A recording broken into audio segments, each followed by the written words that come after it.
danasi. Over to danasi sa. Na se danasi de na ya asempa na aba. Asempa.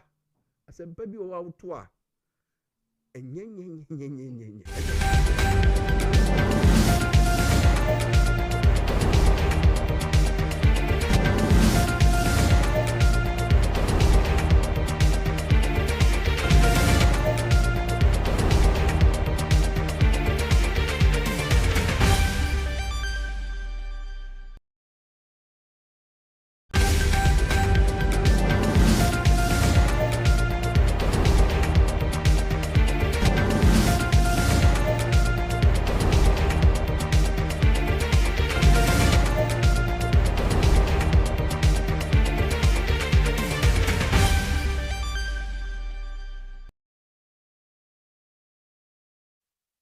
Masia mama kwaba eba Montie dwumedie so ewo Owia television so ena so ye da fofra odomfo no ede adom yen bosome fofro na wotwe fofro eda fofra otwedi amponyankrompo no de ye ewramu yada na ase ebize enye ahoden enye etumi nye ahofe bi enye yisuku bi ayakọ anase dibre bi a ekutekuta ye nipa bi enini mo nti na ma yada so tiase na dom na humobro ena ode awie ama ene menomie no so ho ketrema dabodwe moje die mafu sane yanti atenkaboni bia na no mpetuetua no mpeso me de teta we so ne awie sa na dom no oguso a ehu ye mobo yada na se awie de na yama ososo akwa aba yada wase se awie wa ma yakwan ama yawura wo fie ho wa ma yakwan ama yawura wo office ho wa ma yakwan ama yawura wo shop honom anase onkwankwa anuase na ene ye no wotena se afa adwene ewo Montie dwumedie so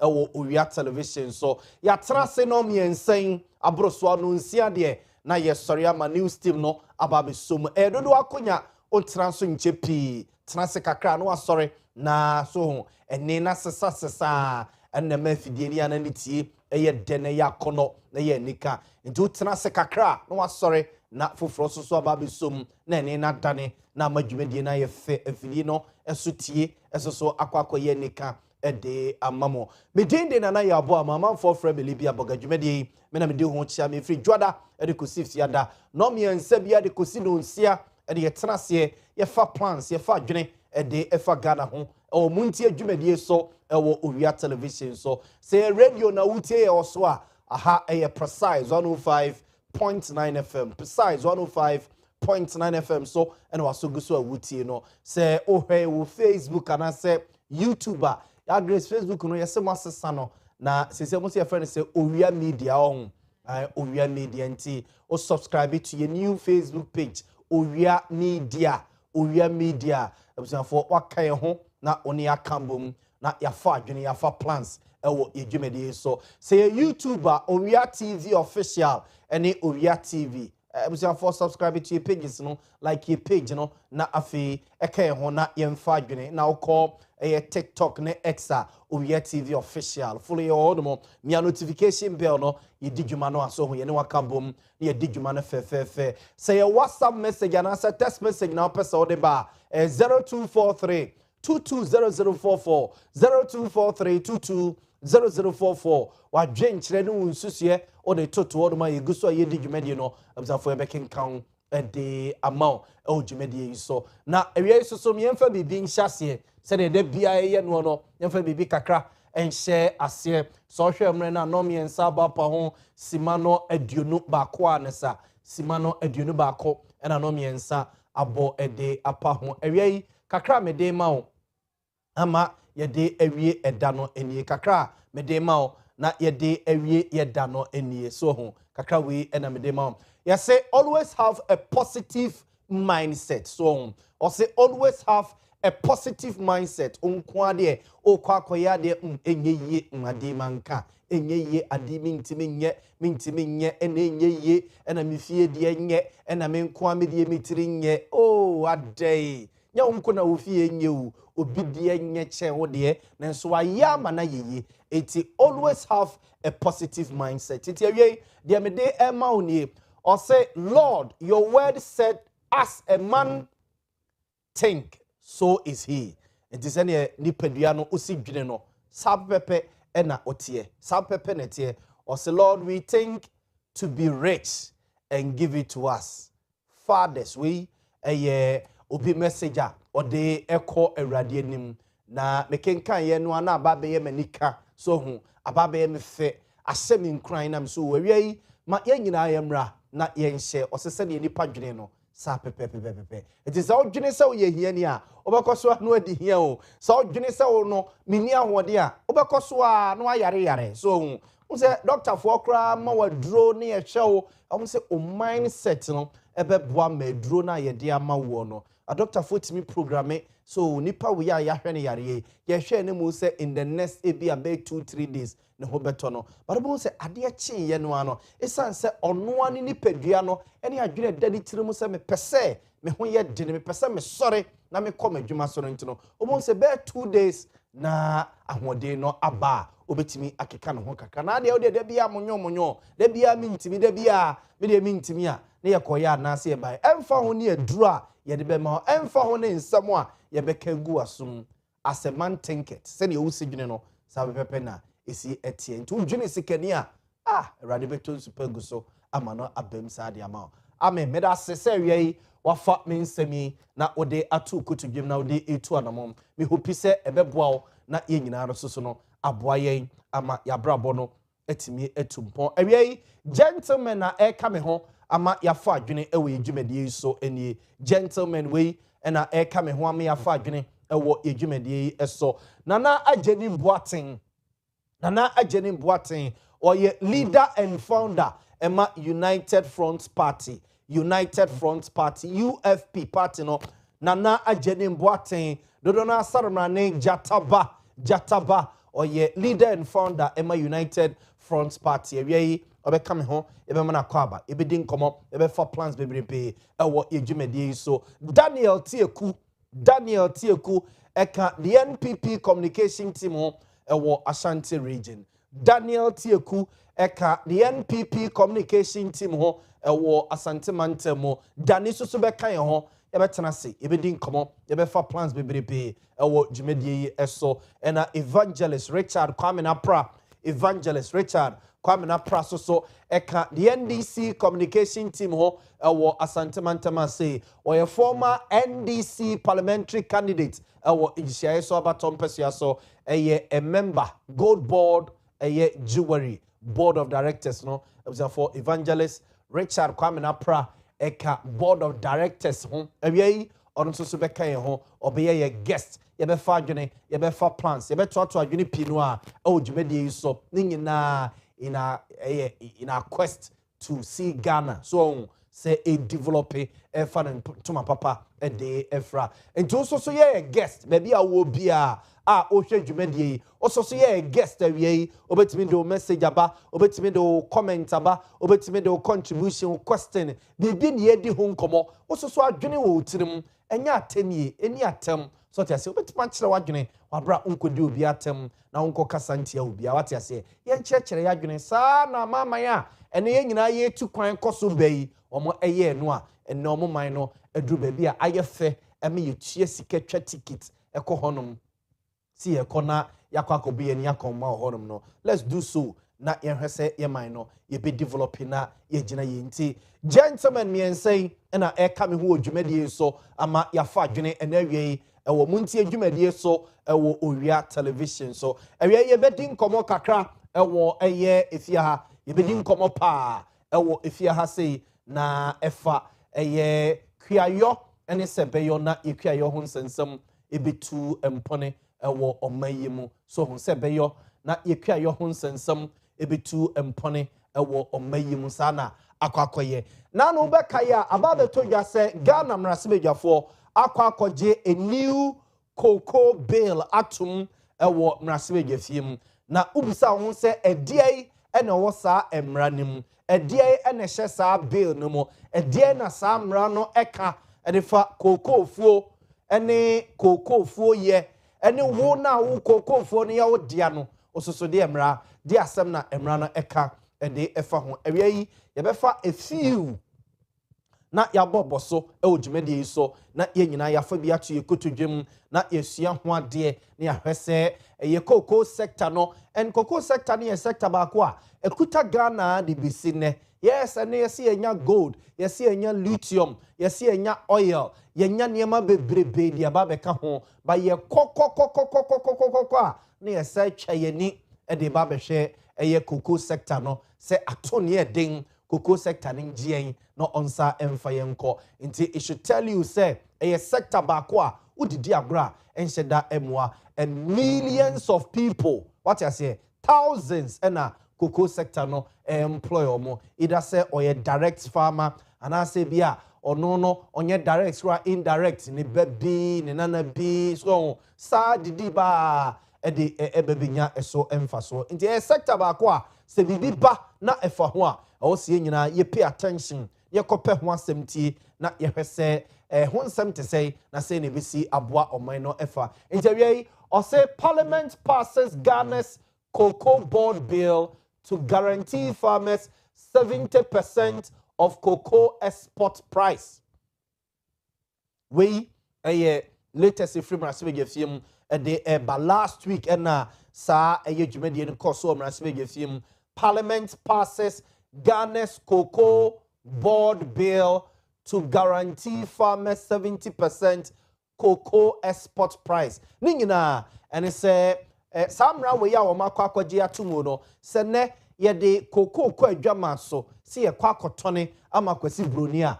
ebu a kwasi broni beto no ebu a kwasi broni beto ne no enei yesese a na yakyechem ohamu nkyechemu ba aduoso ye de bebre cocoa kwiani no se ono no nso munye eduasa no a ewa akire no na fe aban no so de abokoko no ho ebra ebi ne se bia ja cocoa eduaba no so se research kane cocoa no a ye nananom ne ye papa no mu duaduaye no enye nne enu bi ne ye due nsie bebre ba edi ansa na cocoa no kura apagya na hanenom ne ade no enne die no asesa kakra enne ekontem ese eye Canadian no ne nyina ye research o ma ye into eye cocoa eye seedlings ne ade no a ama ye koyanim no ye hu se enema esesa ntia wi ye bedi nkomo kakra nti ye nhya se mfamfiri ase o say the cocoa bills big promises ye he the cocoa bills big promises eye promises ahodo a ewo sa cocoa bill no a emrasebja for kwaji tu mo last week no enne eba be hyase e de aye adwuman nti so we ade ye down screen so a be bia 70% ye ni cocoa abana to no ye ni cocoa abana to a ya twere ho no 70% no eno no eye minimum farmer share of eye realized eye gross FOB eye price a ebeba eno no ene e kire se ye ba beto cocoa me ya Yaw Boamah ye cocoa kani na se bia afene so ye no cocoa a me do ye no me nya e bia be $10 me nya be $20 me nya be $30 ana se bia $35 ono mo ekono a na me de koma broni ana se me de ma ban se onje na onko a te se bags ye sisi we o se sia 1 2 3 4 5 don kama sa nti o se ne se bia otire ye onya sa bags ne sa ban e de kwa adwama so kokotone a ye tie ne se aban koton wi a aban bo na okokoton no so ho oton no dollar bunabunu na ne nsaka eno no oba be pone bi dia ba betua wo kokokuani no e kantun se e ya na empempi no ano akwete se aban na ba be firi wo kokokuani ne nsam eno wo kɔ akotone na sika be firi ma ba no na wapone bi e dia ba betua kokokuani ne ka se emra no aba be hye aban ne kete se aban bia se mra wei mampani John Dramani Muhammad ne nsa hyase e ma ne be ye mra mu se kredi mu a na ge se aban bia obeba bia no koko a ye be kɔ akoto ne dwama so no ode emu ohamu nchichemu edioso sika ede bebre eye kokokuani no ama ono no ede ase ne botum na ankwete se unse ye wadwene bi datim and it is true yes adwene bi datim se kokokuafo no enema nkoyi obi bebra tia hasu abra adwa pamashe so hu wadua kokoi odua koko ni wie ene ye kokote okokoton de ma krachiri no krachiri de koma aban de ko adwama so kokotone sika ne eba ya na aban no no wa no wa mpam wa mre no na fa kese no wa woya to ho no wodi na koko kwani no no breye no na ono no poje chese efia bi ene e wide ama no efiri na kosamra we aba be shemokina. And yamra the next one or say a 50% minimum local processing target. For Sabakaya Finance Minister Dr. Kesel Atuba Forsen Emra Cocoa and Samabaya aban eti cocoa prices so and the free bed 3,000 a year 500 and 400 no and the babe a year 2005 no na ochirechim nhyehyɛ ya aban no de begua kwam enema aban no ebeye se be na cocoa beans no enkoba se yesesa cocoa ne saa ne de akwa brofo no ama omo na kwakono akodane ani ama ye de abreyen amiaba benya milonum ne ade de afim wa bra yankase ebetimi bie companies and factories ni bi organa ha se ya cocoa no omo ankasa benno adane ani ma ya ton awo maimo amenya faso bebre de afiri so sense da bi ebesese ye cocoa no de akwakoma brofo no enti enei se utie eye nano eye media budget review finance minister de kotu dwano a utie ya na ochirechirem endiema aban ni de begu akwam se beye na cocoa ye beboa no afemu ni nyina no anya kra ne ye bechemu fa ne fa de aka omanimo ne de ama local industries no amomo de aye adwuma so tia se omo asachirem de aye adwuma meso abamfaso de amoman no nti se okan eye Dr. Kesel Atuba Forsen ne policy and eye media budget review no ensem okan ye ewumu a or say proposed legislation will introduce a new producer pricing mechanism that will align with a movement in international cocoa prices, exchange rate development, and other relevant market conditions. Then koba say yes say $30 so and I say yes say dollar akofo muntino neba benyen sunsanso ewo cocoa boso insisa e the way yen hye ya abana edituja ewo ehom or say we will give the cocoa farmer not less than 70% of the free on board price and your friend FOB price no and only your friend no FOB price say na make wa say 70% almost say the bema cocoa kwani no so 70% omo e de bema cocoa kwani no no so enyamfa so ama cocoa kwaye no enkoye se obragu ohun wanya bi no de bi abobra de bi ahanifi or say we will also seek to establish a new financing framework for cocoa purchases and related operations and restore the long-term financial stability and operational efficiency of the Ghana Cocoa Board. Also, the bill will also ensure that not less than about 50% of the cocoa beans produced in Ghana is processed here in Ghana. Its way is my second parta na medruno minimum 50% and for or more ye be processing or Ghana has say in Jebenya Milo, Yebenya Niema be brady film, not yet diabo or mine hobra. Ya my kind the last one or not young koyanim. The last one no, my main kind not young queen must say we will also restrain the Ghana Cocoa Board from taking part in quasi financial activities. To say, yeah, that's sorry, ya Cocoa Board for say or more no more akwakoye cocoa rules what juma no yes to cocoa e kwan fa so e ye kwan de wo fa ho bai e kwan fa so a ye yi kwan e kwan e fa ho bai e na de wo na wo de kwan e kom ma contract na so aba be ka aba be to cocoa board so nti we finance minister nsemo a wo de tudwa media budget review 2026 afa yamra board isu bio or say 500 meters for emrani mu no omo de ahyem say unse nipa bebre yam hyehye wo mo say the rate at which a galamsey esi kono ma hwe bedu be be say ye kokofuo nyina kokomfuo nyina no ye be say no and obekai video bi e ba bonten a oluman bi say ono no wado no koko na odo koko no na president gina he odo koko no na cocoa board fo gina he odo koko no na finance minister gina he a omo na ebe kire ne say ontimi mfa ne cocoa no emma galamsey ni emma ne metu galamsey wase or the cocoa fo na ma galamsey for aban pa omrabusan for in this new law a omo apase no we cocoa kwani yes wona asase ne ye wo dia wona ado koko no wona aduaye wona chese o spray hwan de gu so ne ade but se wunim na o koko no wo de magalamsey ni se onkodi gala wo so a aban be chew wo ye rofa obedam abusafo mra wo ekire se omuhu se obi ye galamsey even 500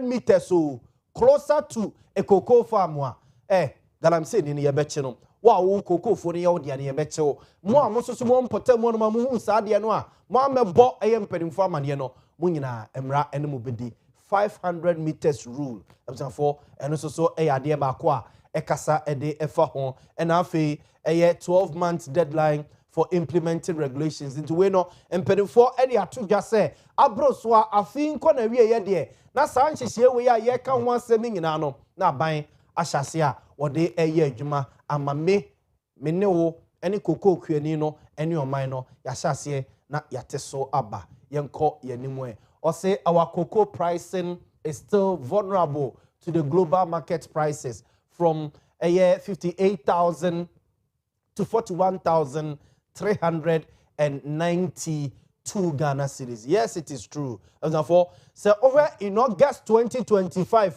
so over graph here, and that screen is what the year Kenya say, edu baby cocoa ni de kwa dwama so ne akwa kotonio. Ebusiafo ye duru honom no a kwasi broni sa mu cocoa na mo de ba ye no meto ne buo sei nti ye kra ne ye ntimi mmobo mo na me ton ma de se pepe ikura mi me se me kwa kotone na me duru honom na me kwa koton de ama ya grace ai o pepa we kura me hwa me ma 2 cedis ye obra me so me bre na pepa na ma ye kura me bo ka be 5 cedis nti na nka mani da kwan se me beduru ase no nka me ton be ebia be 8 cedis ana ebia be 7 cedis na me nya 2 bi e de apodwe me duru honom a osobema me 2 cedis osobema me 3 cedis osobema me 4 cedis na ke se ekabuburu e na mabo this time aban so omo nye ne sa bio ye de nhihye pinu e ba begu akwam and over graph here and that screen is you for ya safa to see na amanfo enkenkan enti o ha ahyase no a in August 2025 na ewiase nyina koko no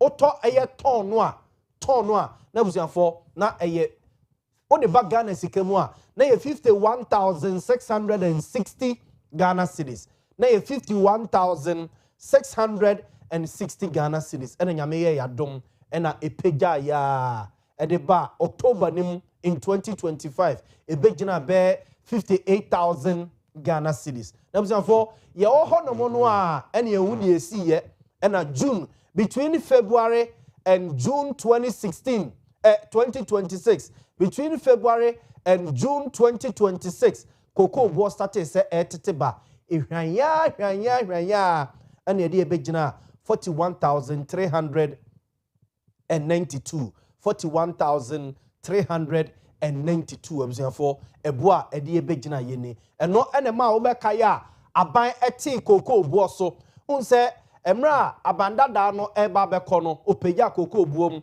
ede ko be 31 million per bag me kanisa sebe ya me ma menom ne me nananom ne me nuanom a ye do cocoa ye hunubuo no aban ne etum ede ko 31 million man peri John Dramani ma aban ba ye no ena om so di bi beka ho ena om tum ma ne begina 36 million 25 cedis na chese 3,625 Ghana cedis for cocoa buo no started say e shine ba form say no a etete ya de begina 41,392 no and aban se ontimi bio into cocoa bag ye da hey na ye de get 3,625 no what is so at about 2,587 into sesia na chese be 10 million there na aban no ate e de free so and na cocoa kuafo gigaye and ye nsem ne de omo keka bia fine e ma edu ba bi so ni tua politics a ebe mu na enya sem ketwa ni nyina eye beye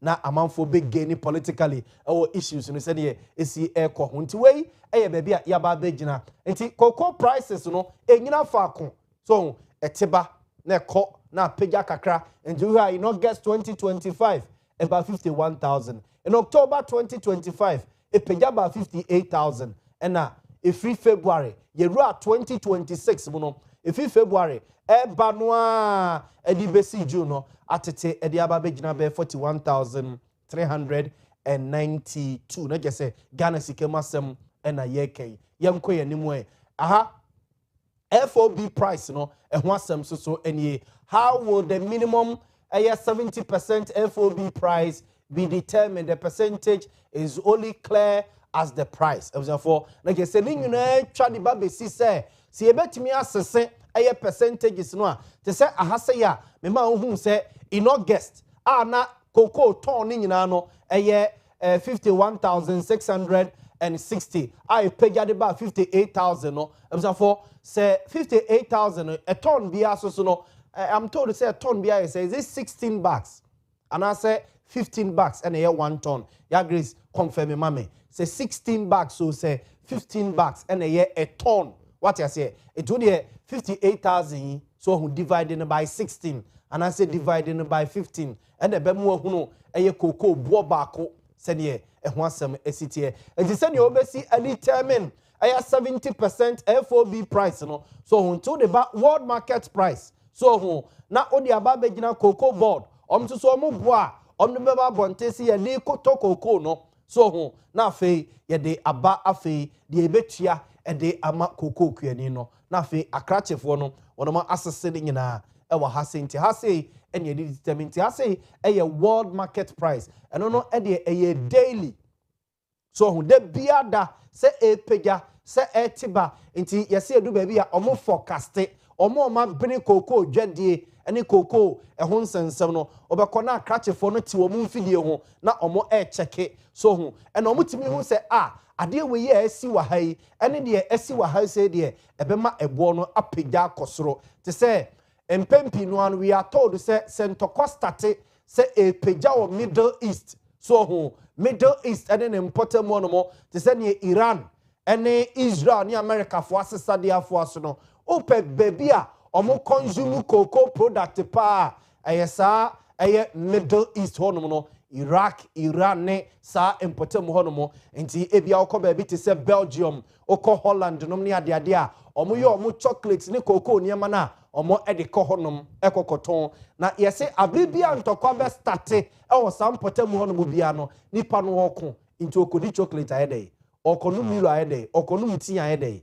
ono na sumu ntono na sumu nyono it won't talk and wayo what I say it's na fe and bring bia ntokwa be soro o sa Middle East enclave no eba affect cocoa prices nti sa me ye chocolate na me de koye no manto no me sa magana for say me ba betomu cocoa no na me de akwa chocolate na me de akọ Iraq Iran any some potem honomo na makwa akoton if ade na me ye no kra me de koye ye ntoy it won't say gradually na affect cocoa prices nti de asisie ewo Iran nom ne ade no insunsanso a ewo ede ema ye eno no nti it doesn't only affect petrol prices nko it affect other sectors for the honsem no ni kapa nti ahase so no yemre na yenhwe or say what have we learned from past sales ye nom ne ade so eja emre bi atwetwem for has no problem ni na ye say empempi aban ekokoton cocoa no wa bra ye nyanti cocoa no na ye ntone ye or say selling more than we grew enti aban ti make say maton cocoa bags be ebia be 700,000 e de ama abrofo no so no akwakoje hu sika ba na mom osese a cocoa bags dodo a ye nya no afemu no nyina no na ebia enu 700,000 ebia dru be 600,000 enti oba ha say ya for in 2024-2025 cocoa season no aban contractor okoko sensan ye nie na ke say okoton be 700 and men kan say mame fa say be 800,000 tons ehun sika ena okoje no abrofo no mo na so cocoa ye do ye nyina na busianfo ye nya ye no ye nya 432,145 tons 432,145 tons inti se otifiri mu a de aka akire 333,767 tons ene ya gise sika no endie What I say? That year no crano. Cocoa bo pejai pa. But this son say sabre ni ye ton e bo na efontino e ma o my Ghana ebe bo ka be $1 billion. Eno ne ka o my no.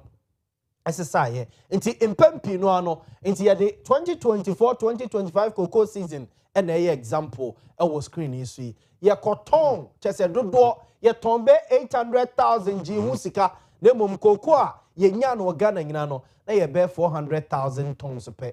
Inti basa odi brunini ka be another 300,000 o se odi kokoso no so e basa de bia neka eda woni makoy se wo ye bosumi adwuma so ho na obosumi adwuma na wo ye no waketua ye 2,000 so ho na oso ho kire nti akwaje be 3,000 bi ewo bi nchen e de etwetwa ho bosumi aketua ne ba na de akwakoma no oje 3,000 no oh na nim se bosumi ne so ye betu aketuam na akwakoye 35 into the 3,000 na kwa benya 500 bi ato akire ade yaketu ntumu ya ma na akwakofa ohaw e de abro na kedu anim saa abusa for 50% na ye say ye be ye na ya processing wo Ghana men ma say na ye di bia ye milo chese chocolate no ne ade no enhye ya mperimfo de egu akwam abusuafo enie enti so hwe a ye gusu totontote install a lot of machines ye install a lot of mfidie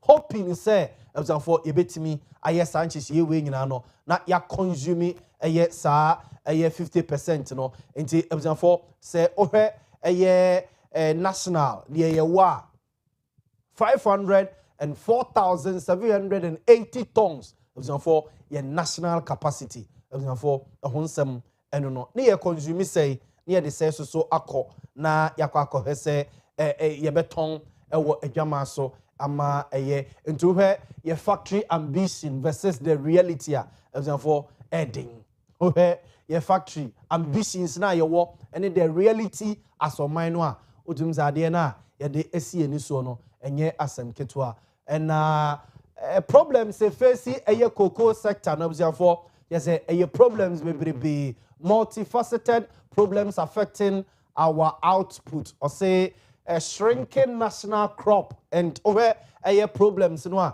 e binye se cocoa abada heya ayetumi cocoa aba eda ha se ya ayetumi na yekoya na se ye bai ye be ni denie ye national output no for niema ay affecting no e bi eye weather timi affecting pa weather affecting sa no a e ma eye cocoa no entimi ensu ye se insuo no topia e kofa haw ba insuo no so entimi antopia e kofa haw e de ebre ye cocoa eye sector no e na ye wo cocoa yade bi a ye fe ne se swollen shoot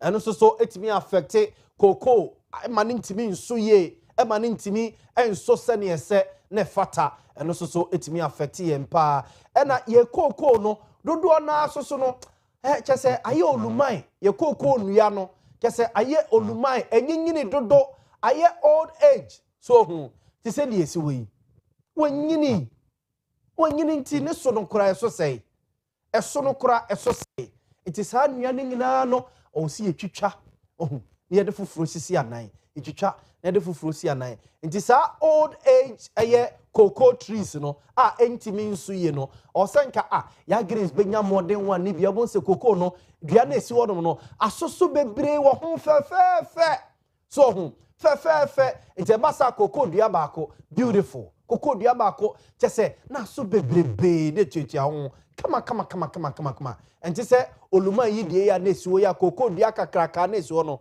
baako pe ne tua ho ye koya na ase ye bai so ho ti se we esi we cocoa no dua tintinti na esuo no ba ko penetua ho utum se cocoa dua we bedi be 80 years oni 80 kura 60 kura bedi na obede waso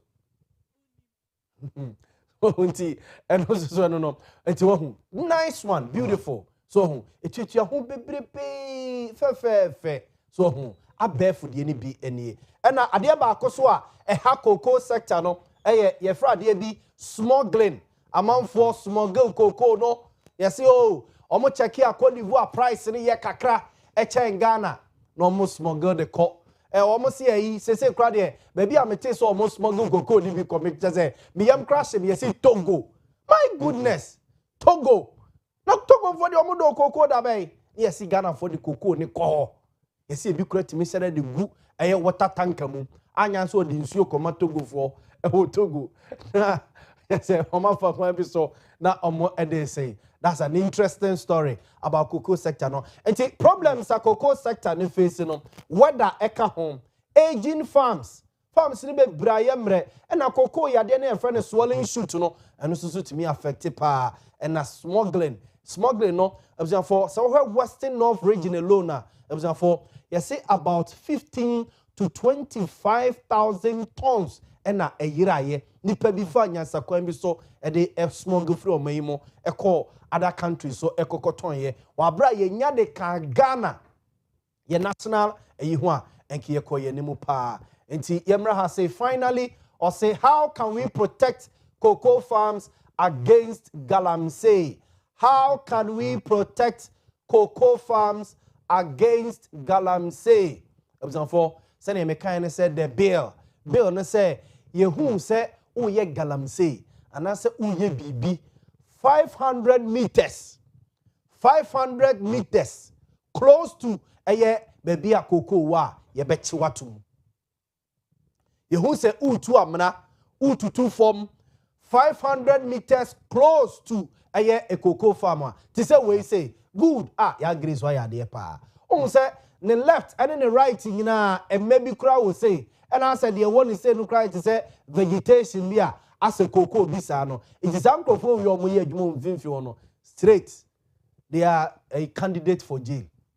Echiwoma straight candidate for jail. So for we a photograph so of to say papa we papa bi ya grace oluma bi no a oka say this is my cocoa farm then when I was doing it where was the president where was the finance minister video no pema me na ye mo ansa na ye de ade we ye abawie na mabema me guest na kwaba in terms of for ye were 5,500 hectares 5,500 hectares of a asase a cocoa nationwide for it is gone. It is lost. And over graph here, from a year, Bono, and then Bono East, and then a half one more, and the far western north. So over graph no, the bar the far Sante Sunny, and about the southern sector on red markings. No, just a hunina kukuno, just a omudi galano, afading in our honmoa.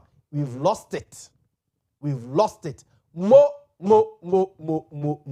Oh, a good one day. This is or say the bill promises a 500-meter protection zone, but without publicly overlaid geospatial data measuring farms, polygons against active mining concessions. The rule is currently unenforceable.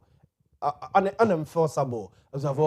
I don't know but a bedini but no we are hoping against hope say President John Dramani Mahama edinsa ehye eyesa emra we ase emane beye mremu a obusafo na fe ye say ye be start then we go after those attacking ye cocoa farms which is the future and the backbone of this country, and it has always been our backbone for years. Me kai say me ko afia ko bi guess ya na me ye guess SPO we. Me nya cocoa scholarship kakra na me ye general arts. So na be very good.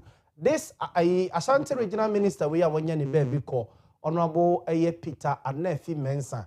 He was my geography teacher. Peter Anefi Mensah.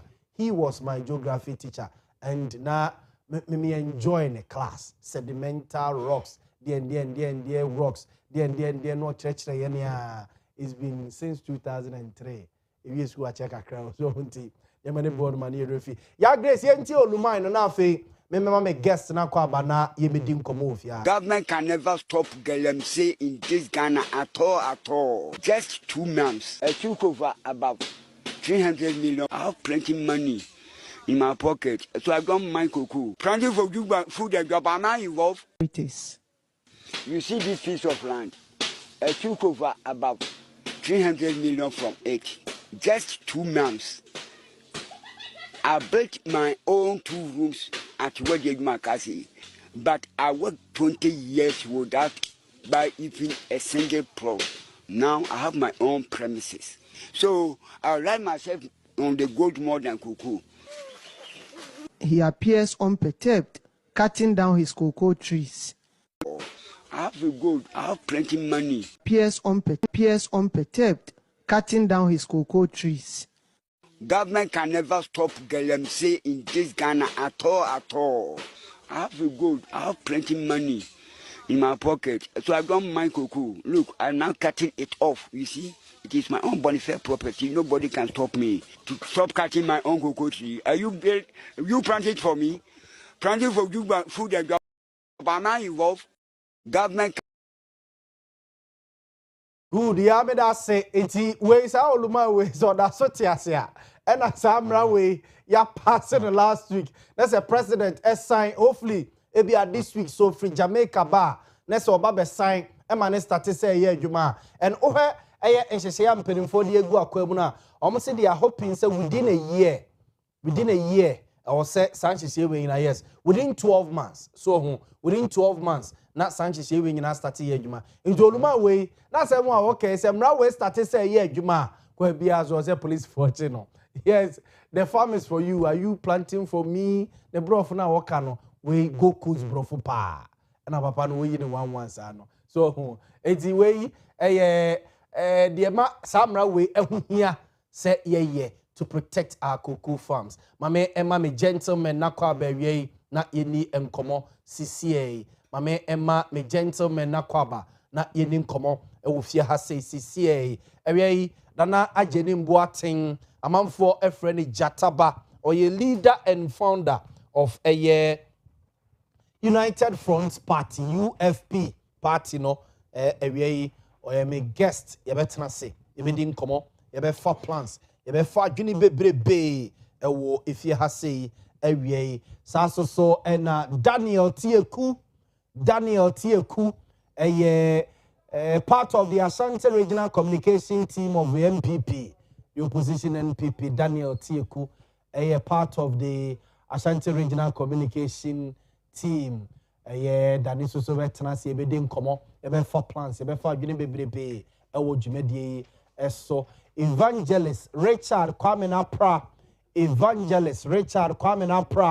so a part of the NDC communication team or a part of the government communication team or a former NDC parliamentary candidate or in Shayeso constituency and a board member of Good Board Jewelry. They are my guests. Daniel Teku. Yeah. Enye Tieku. Hey, yene masesa ne bro. Daniel Teku. Yes. Oh, okay. Na se Tieku ni Teku ni nua. That is the Ga and the Ashanti version. Oh, okay. So version. I gave you the Ashanti version. Yes. That's right.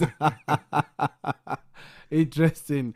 Daniel Teku and yadina Asia. My mom makwabana yemedi enkomo. Evangelist, good afternoon.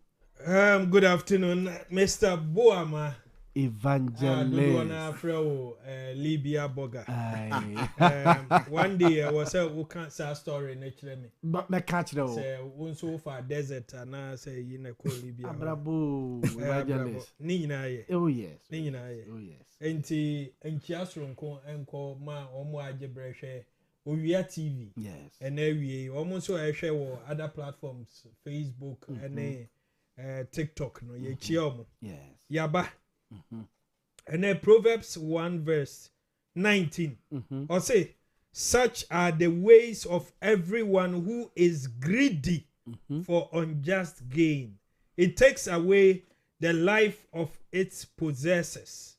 Enti o kind from verse 1 betonobo achira onoma ense say ye na obe wie 19 no say ena ye omo wie ye omo a ani bre ade Enti o verse na production team production ya mention me Sofia. Yes. Sofia, auntie. I'm not surprised.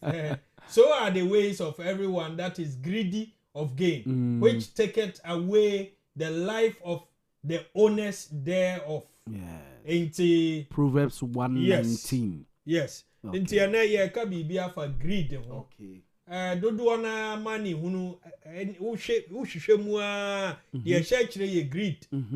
Senka asasi so obia manani aso kakra owo ni ade a no nkanse se obia ho kire no. But wo benya oba akofo no fum left and right of yes na wie ye no. Sa no ma no eje ne nkwa.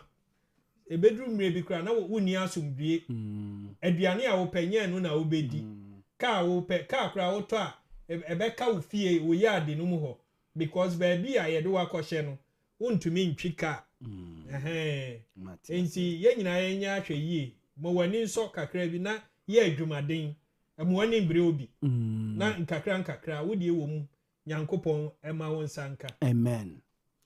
Abza for evangelist Richard Kwame na pra ena yete no enken mame Emma Dani susu akwa abai Dani this is my first time. Good afternoon if you boko nyame adom bibia kama pa first time eba ha studio very nice very nice and I think say but who encounter ne da won over kai 2024 video be a trend day abrantie bi na say abana ye koto no MPP for beto omo de no the 7 the order number 8 ni beto ne de 8 abrantie we evangelist trendy evangelist wait so sabre no de say ye twom sabre no na nkamra ye adwuma te say na nka wo say ye pe baby man koje na home kaka evangelist unia no koje na home misleading the general public with elections no oba say bebre na hu ne say 90 sa enye bebre amanfo gi ni di you omo gi na say ni surprise you yes to surprise you nka ye nya be 70%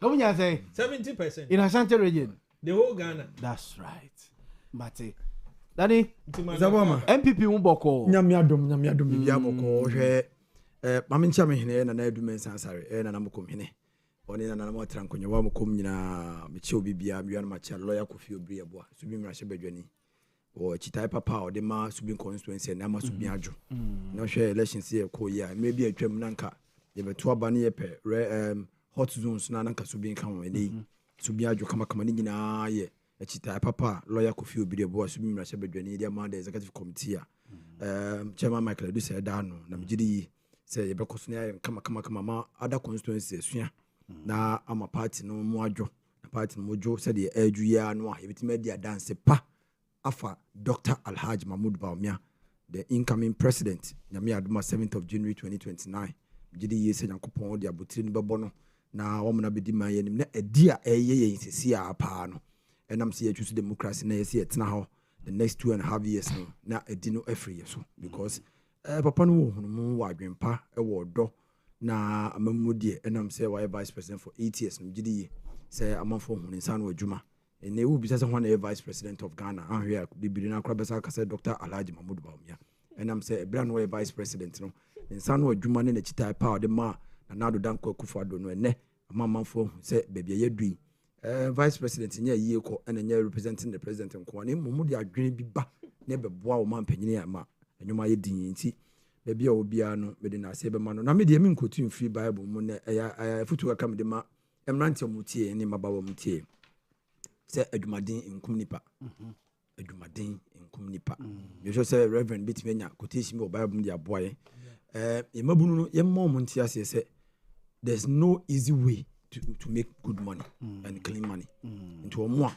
ebia omo amadwen se chacha kwan so ne nubone ton kwan so ne kwan bone so mbefa so de nyesika de ka chom ne se sika no enya de a na eta agina omfa kwan pa emfa nyesika no munye kwan pa nyesika ebebo omo ankasa abrabom na daachi ebe kama mo because sika wunya ne sika kwan pa so no eta cha wonsem na ema unya ebuo eni nyankopon eni mu nhira enti omo mpa adwuma munya adwuma dene whilst we are encouraging them to do that hard work hard work but they should think outside the box, create solution for existing problems. No more from Manyeska. Namjidi say bebo muna. Me da say we so a Daniel Teiko and Montie no nkano or part of the NPP communication team war Asante Bantama say mame Emma Mr. Champon so akwaba Mr. Abraham Champon for ya to say jataba nya emergency kakrebi nti he couldn't make it a year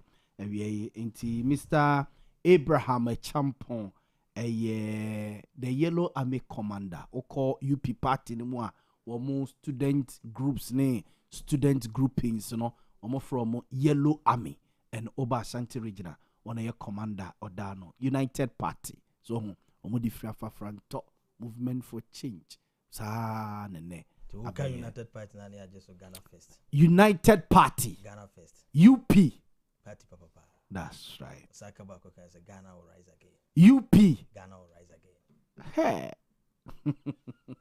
When you bro Abraham why do mo party no sir oh mine so attractive chairman amwa Joseph amwa na daromenti Mr. Amwa anopai no wa ha baby a woti ya hwa no te anse baby abeko bia no ya na the number no to be antin for free registration so koso oba patase a on the regional office sir oh say ya sha say you bia but you page mic ne koso kama me this is no United Party dey mo ayede it is so attractive my man for trip to my offices e wo patase be register sa here say wa free be man direction no wow ya na register kama UP tertiary institutions so a so mo ayede de ho nkwala no omo abandon MPP ni NDC oh that be so man who say 33 years no ba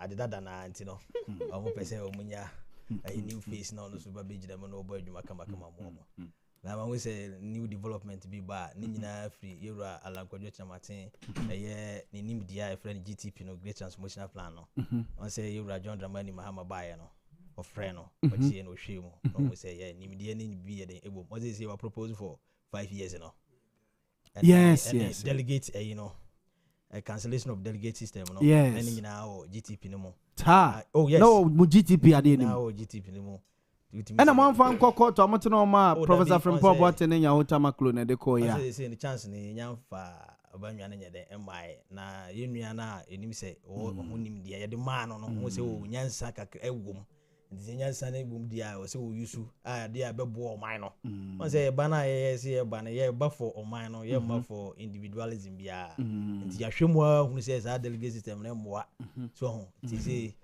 nyame adom John Dramani Mahama ade akwama sese no enche beje tum na de ye adwuma because emwa ma democracy no intimi nyini ye mate me da se abuzan for we Mr. Abraham Champon ene yete ne nkan we teacher ni pa ya o trade one of the most populated senior high school in Ghana anameboa it is the most populated senior high school in Ghana a no trade and on chire bibia so say o chire brofo etoti we wa ben papa and I'm telling you evangelist ma menye mu take me ma mu 5 minutes this is a growing concern of the general public and it is not part of our discussion but ma menye mu thought evangelist petrol for the past a week like virtually every day or 2 days or 3 days via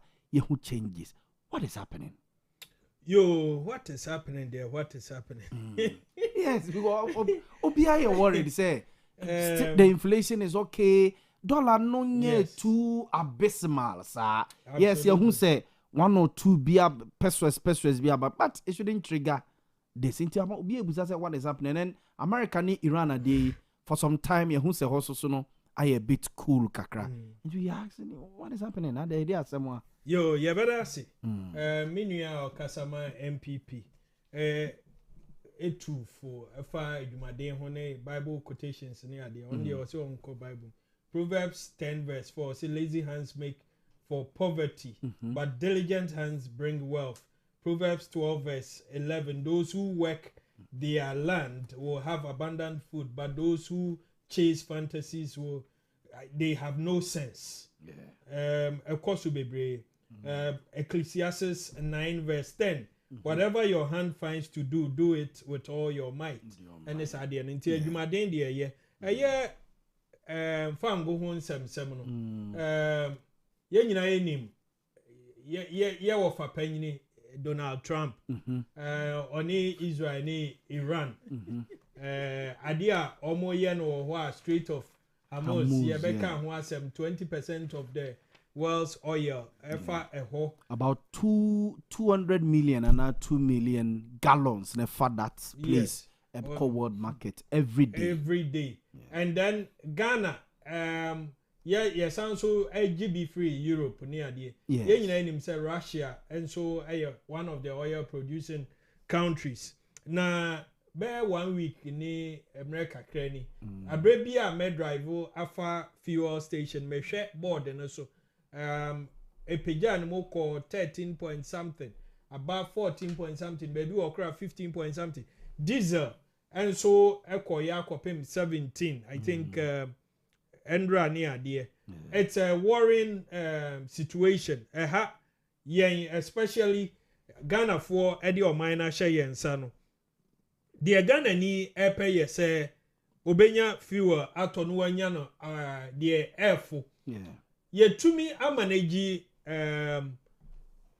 exchange rate ama dollar na ne around 11.5 11.4 eba ya ampo bedru 9.9 na wo hwa emre bi na ye ba ye no $1 say ye 1 cedi ana 10 cedis ni ade na ene liter bo no ye pe afi edru ba bi a liter no apagya no mo chen dollar no we okọ 15 point something dollar no were 11 and the fact is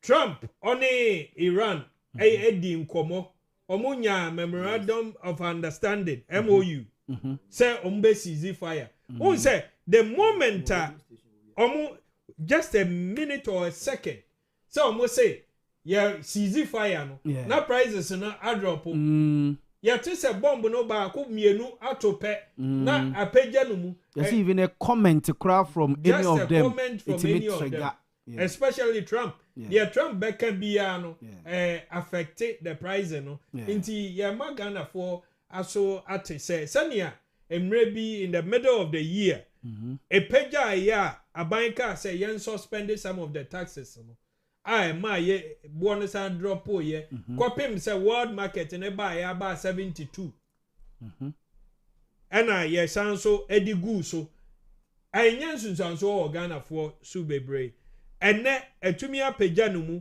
endra ekobro $100 no eko 112 ni ade ni akire omo asa kasa say some few hours ago about 82 and even before that na president I instructed NPA say omunyi 2 cedis and free diesel and I know say and then about 82 ne around 80 no it will take some few days and sana so but that 2 cedi ne there I'm sure say from tomorrow it should reflect on stations near there ne san so hwa obi a obetumi afred Donald Trump no watu no fo no ontu no fo nka se onjai de oye no oman ni yehia stability yehia ya so wie Ghana omampanyini eye nhihye pa but ne sa kakabin sem no enya nsusanso wo adwuma pa President John Dramani Mahama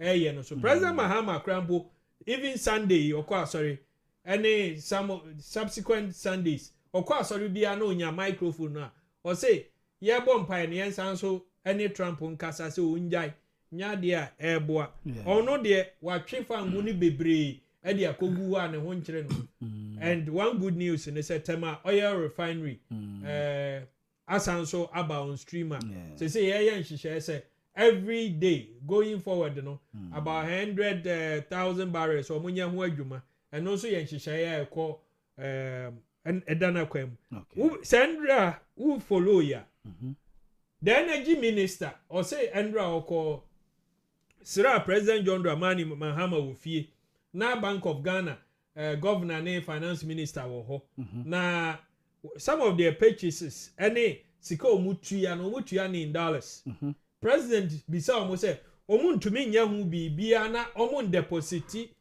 in cedis say be yi pressure every dollar no so because crude fango aye krade ba no any ade no ye the dollars ne ye the pressure and so eba dollar no so no mo say a good idea Bank of Ghana so ye nhihye say san nhihye no omo besesam na ombe deposit ombe in cedis na pressure over dollar no so no aba from ma Ghana for ehu akoso ahiham nti a driver for near the last week in body omuka say omo there was a threat from GPR to you say omo those 30%. Yes, heavy trucks near the omo use engines akese no omo use diesel na diesel bo okosoro a ha omo nti aban hihye bi obeye ma Ghana for ho ahiham obeye ye de ye nya hantan emeka say omo form asam kodo adwuma na omo de aman ye ba se ye besom omo nti ni ebeye ma omo ho ahiham bia ye beye as for the evangelist Richard Kwame Napra we part of the NDC communication team and yet in Kano mamenko dane hono mo dane petrol any diesel prices the rate at which are echo for you because say what is happening Mr. Boamah Danny me evangelist Bibiani of the Bible Proverbs 12:22 I say the Lord detests lying lips but he delights in people who are trustworthy NDC4 someone who can opposition and in someone net ACC somebody humble enough no more pagana for a chawa kebeye patch they say I remember time na Russia Ukraine war no war at high peak time COVID by na ohwe the we e ma wi ase nyina to ba na yentu obi anko adwuma na yetu aka na nwuma tutu ye wa kwan mu na de hwe NDC4 atwe yabo so pa se na evangelist betna ha no timinya kokuduro yusu Donald Trump nsensemo a ebe mo because energy minister kuro ya ginapo ona bo ginapo na ka kire say Ghana a net exporter of crude and therefore if crude no kosro we are going to benefit. What I said, there's a video to that. I can even play you. Also, we are net exporter of crude, and therefore, when the crude prices go up, we are going to benefit. And then, no some complaining cry. And you say, "Bonnie," because and then exchange rates, no, exchange rates, no, the thing. Now, inflation, a year day. And if you present some no, it's because the NDC the tax are who draw for country council. Danny in a parliament so there no more affair stable call and I'm some super majority they want to do whatever they want and no one comes with much in your mama your bar in the almost and the parliament didn't want to and the parliament corner a moment say who piano your bar because your muka parliament one money yeduma in the entire door or mutual opposition benefit here from the same and Toronto and who can be a normal so many. Sa 10 years benefit from and no to me and no can be no more so many. But the whole thing is admit is when they were in position benefiting from a 10 year in draw and a man no money to me no the 2 million manos and then you might almost what they to apologize to the people of this country say a brother no opposition some baby no now you draw if you are humble enough okay o mapanyin John Jukunku for e bra no opposition on be dia ban ni da no o nsem bi o kan obefura banyan o ka kire Ghana fo nyina say tama na me wo akire no na me would things differently and now that I'm in government I see things differently or admit and the people of Ghana forgave him and therefore and ye boma panyin da o matwemu a wontimi nyu o mapanyin kufo edin frim sa na ye pese Edward John Dramani Mahama admit say he is a complete and direct beneficiary of lies and insults and fu na ekosoro no enu amusi Russia Ukraine war no ye man panyini na okasa no aba so me na chewa kwakotum no enne onu a oka kire ye say aden na bomb o bomb na ye to Russia Ukraine bi ato Ghana na ede na etra Togo etra Cote d'Ivoire etra mama nyina na Ghana na beto ya na sampo atwa ne ani sasem no ye kire Ghana fo no enne ntansa na ye de bo no ye ka kire ne say enne Strait of Hormuz no bomb no mo to Iran e bi nto Ghana o e bi nto ha and a BBN one my first straight to because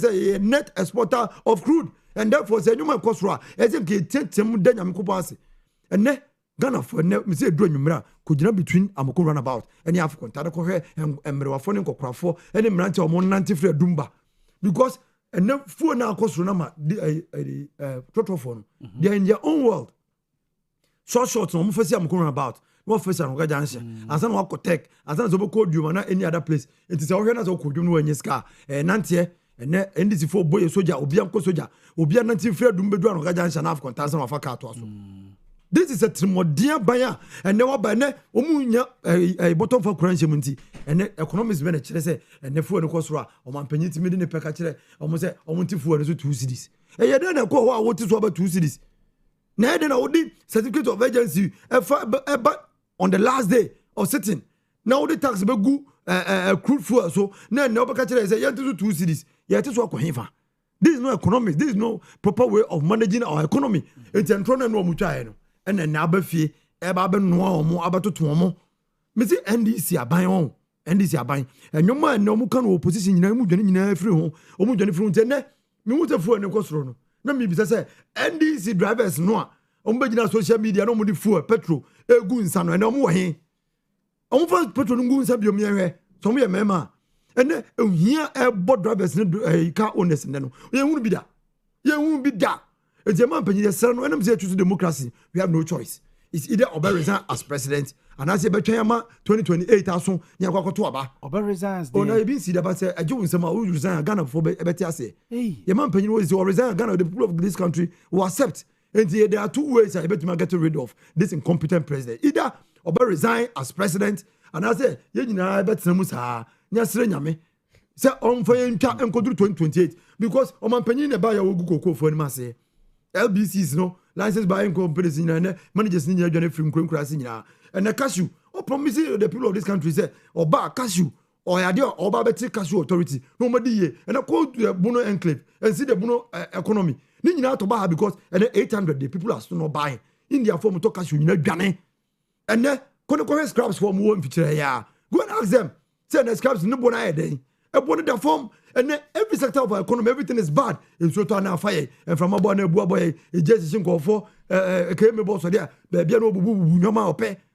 Won't it be a phone or attack you? And we are asking the people of this country, say, and try to do a mutual opposition. And no mobile more than 24-hour economy now, than 24-hour market. And no market in the quiet. Because say, KJT see one and a gated market in the Ashanti region they big. But we check the 24 economy market no. E be yadwuma. Omo operate KJT market at 24 hour as a test case near so much manage.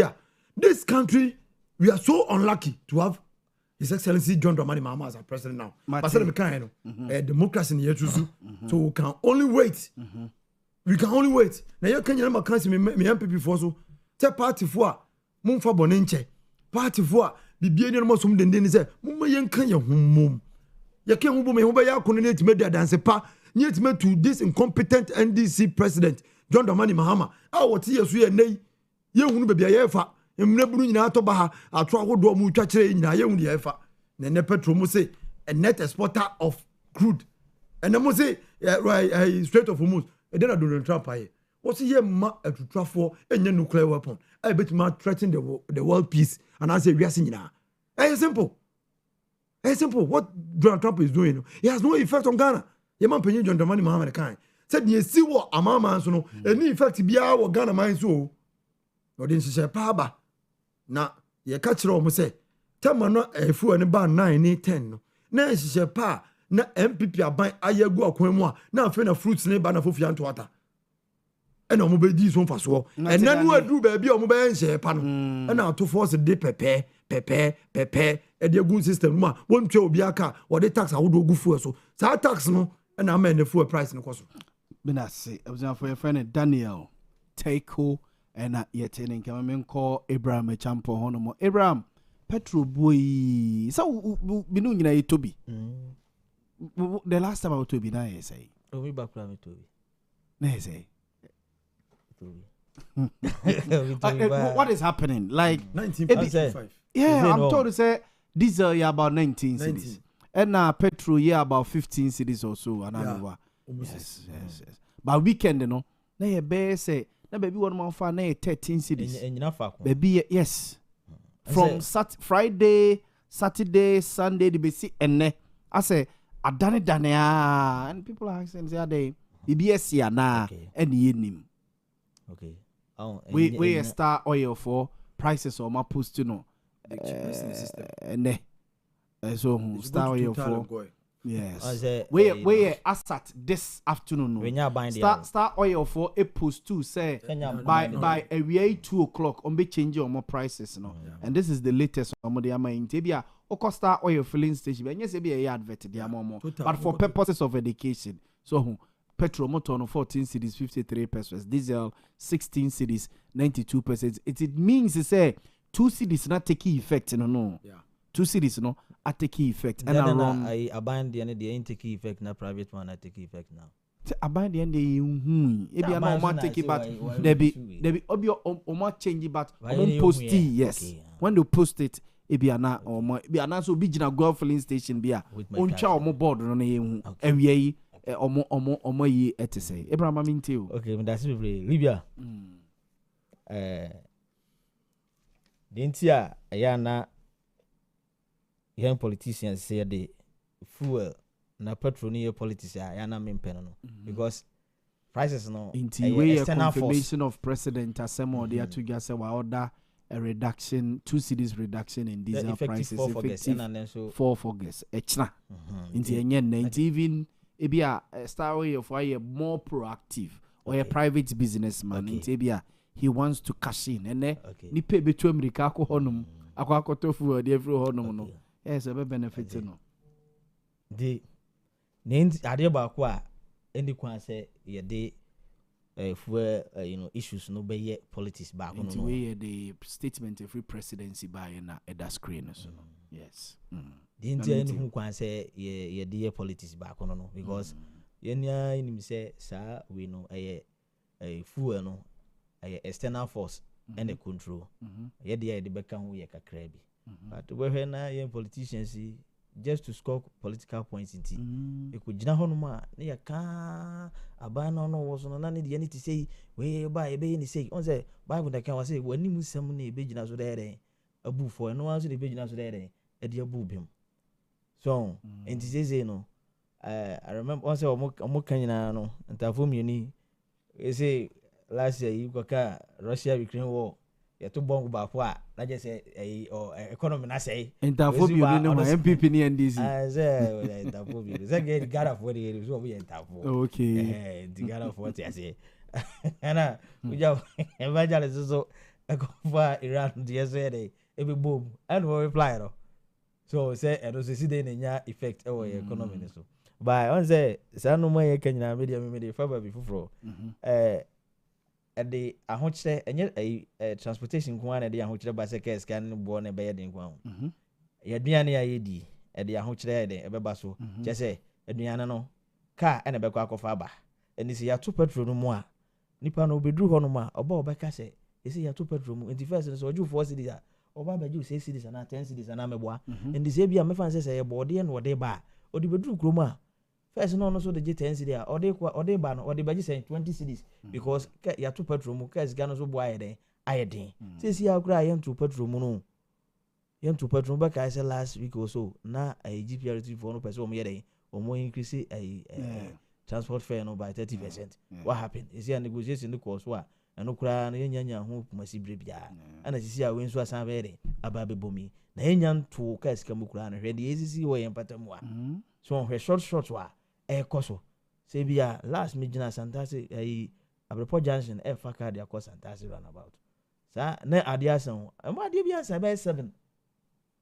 GPRT station hono ma o say o moji 7 cedis ka chem say obeje me 10 cedis adendia because ade asan na buja say na mo amoye station kura mu lodu kura na moji say na trotro for no so de enkasa ujina swam runabout at the Abrepo Junction mo timeji 5 cedis 3 cedis e de bendia versus na nyeze dey 2 cedis bibini hu se ni nua ho akire na eho no eno wo boss wa de emie ne ndi we nyina ye niam a eni kwa se ye politicize no so e o man na ye ezi arum se ye politicize na mana kwekudu se ye drivers form ye NDC for ho ene ho drivers form so ye MPP for ho na mesina ma ka se no ka se o ti se abanda dane penso no ye hu drivers e ka se case ka bo no ana petrol boy den no mugu ho nsane ade bo nua ne ade so ya ba the politics na kwa kwurubra sa no ma we yida mu and can see then on my yetimi nya driver for me and this for yetimi nya driver for me and MPP for on say the we city and you won't say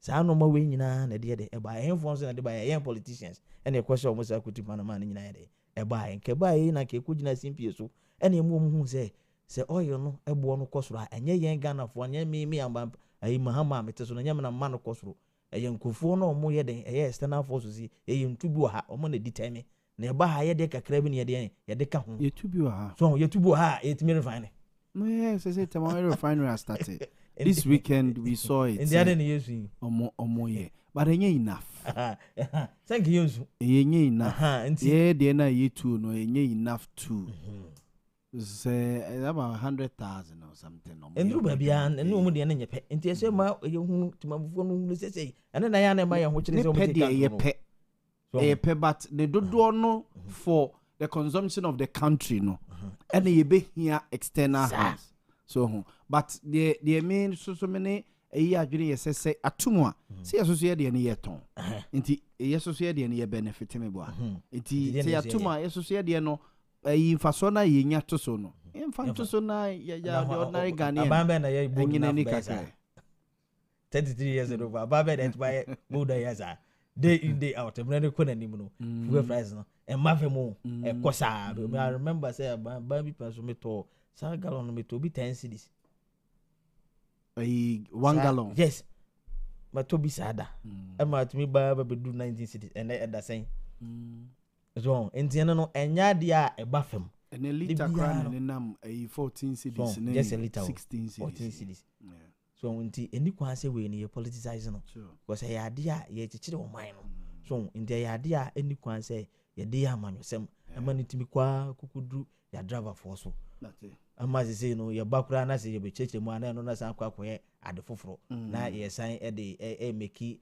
whole lot of references nti ye ko yanim no ye hunu kwan a ye fa so a ye gina simpie so a ye ne timamufo no be fa so a ye akasa na nkonko ye say de make no social media never forget and not na the be ye de reference say obi pen so no utimi gina ka say ye to bombo Russia na kwa tenten e calculate meters ni nyina kilometers ni nyina o e de kire Ghana for mo nti si den na ha na yete no sa bombo no timi affect mo ye ne ye na so wono so te hono na so wono so to na se timi affect economy ni man ye dia eno de otimi be gina ho e be gajire Ghana for service dem Russia Ukraine war no na ama o manu ma den mate nti yensam so ne ye nam bi ebem ne no aso na ye nam so be den ebebu ye fo mate me da se busan for we Mr. Ibrahim Chapo na yete ne nka no ma me eni dwa kakra bi mra sisi na yemedi enkomo mebusa evangelist said na tamaklo case no among for say isn't it a bad precedent for Ghana's democracy?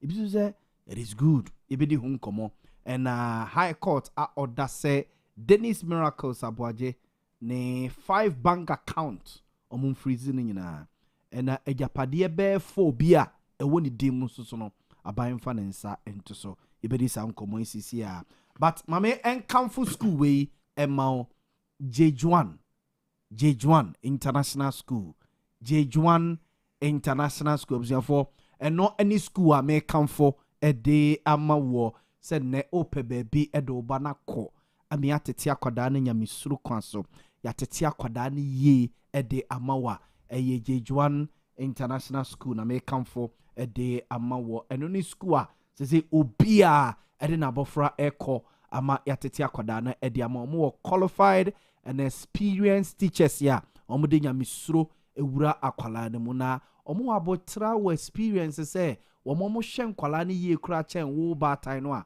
wo se owo akwada no ze wo school bi won ma do ba ne duru won ma okra wo gina nche na hwe se the teachers ne si ya akwada no a na wo parent no konkra do so obesa dane akwala bi wa tena school ama also so ya kire wade if so mo hwe nkwala ne ye pa from crutch say o ma bi admission nim o bi admission mo nse eze nkwala na bafie ejo mo ba be school afi na promotion of class 1 obeko class 2 or class 2 obeko class 3 or class 4 obeko class 5 no me ade parent no sa bregwe na uhia se ode ne ko school papa teachers no obekira akwala na de ye say catch them young and they shall forever be yours. So the admission no is in progress from crèche, kindergarten, primary, nursery yɛgye nkwadaa no na oba so a yɛsa so ɛwɔ spacious classrooms a absafo yɛma nkwalaa ne nkyerɛ so bebrebe yɛfa kakraa bi sɛ bɛyɛ teacher ni na wɔgyina nkwalaa no anim no a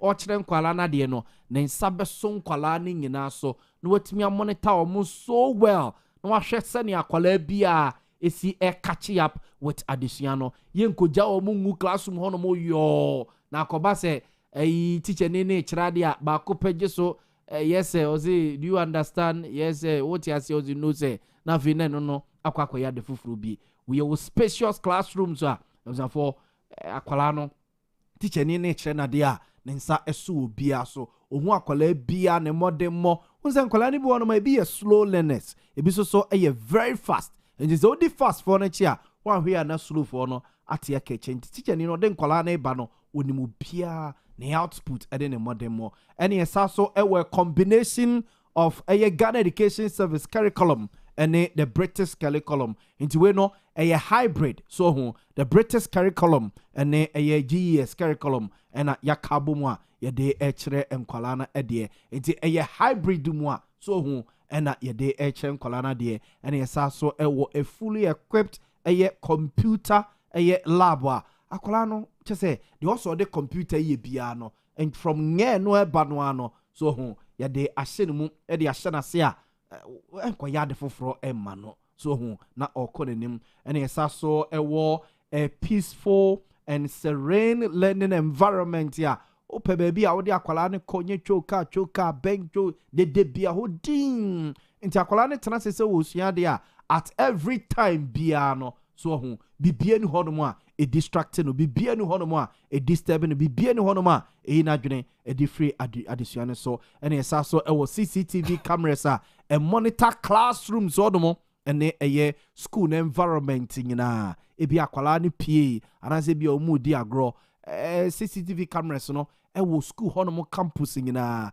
ena yesa so e wo a 24-hour monitoring team a omote ho nti akwala no baby a offer bia baby a ore bia no obi ete ho a on monitor ntimi nkoba se bibi akwakoto abofra no wabra school no enhu ena yesa so e wo reliable ye school bus ya ye school bus no kra de nka ho asem efe kwala ni tim ye de omo be school se ya fe obefa kwala ni frifie na wasa so e de no abrew e wo fie nti obefa kwala no a ode na ba school no opon so a wasa fa kwala no e de wade abrew e wo fie fe ene yesa so e wo extracurricular activities say bia akwala no nzan kwala ni bi won ma ya na o ma ni geniema pii ho obi won ma na ni je musical instruments say bia keyboard no ene guitar ni ade opeso osua ba ye be kire no drums ya ye bobo ni ade omo ekire nkwala no eba no eye drama nom ene niam ahodo pia sa niam ni na ye allow nkwala no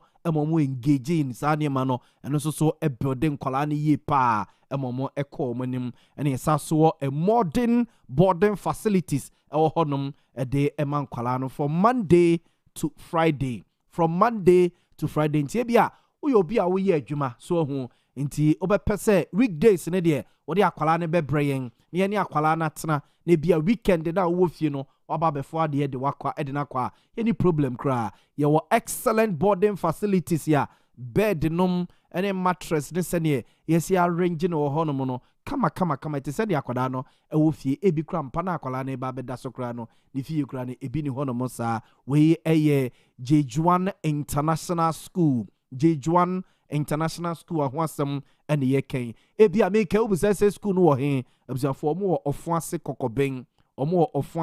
kokoben close to Dominacy Police Barrier no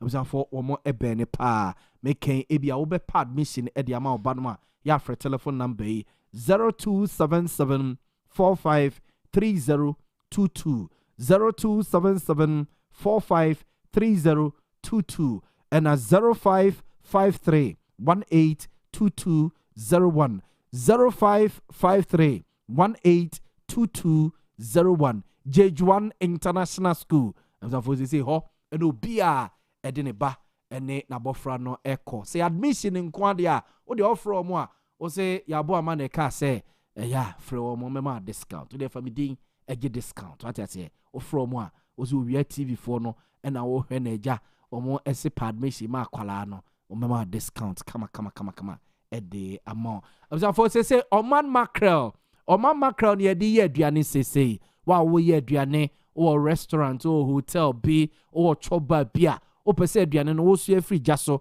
and such as say answer from Esadiamawa. Your mama crowd American for the ama war and now oh yeah Diane will few weekend day Yabusia ye threats and fear ye near name Busia for the day no or would you to Muso mama crowd the year Diane as I said Diane taste the cry do young choir to gum oh yes steward to gum oh yeah jollofa to gum oh young cutting quine to gum oh yeah ben quine to gum the best said Diane taste the cry one supermarkets and the provision shops I hold on I was for Oman mackerel the mackerel of the moment. They say, we are Diana Crown now and Fabi and Gumuria. What's the fish I bet you? What I say, it's for Mamma Mackerel, Diana, not and said Diana taste the cry and far and more medical casse, a few caterers, chop bars, restaurants, more a year hotels, caterers, and more Diana, one for man mackerel and yet Diana, the best sister, a Diana taste the cry, the amount who pay be to a tongue for telephone number ACCR.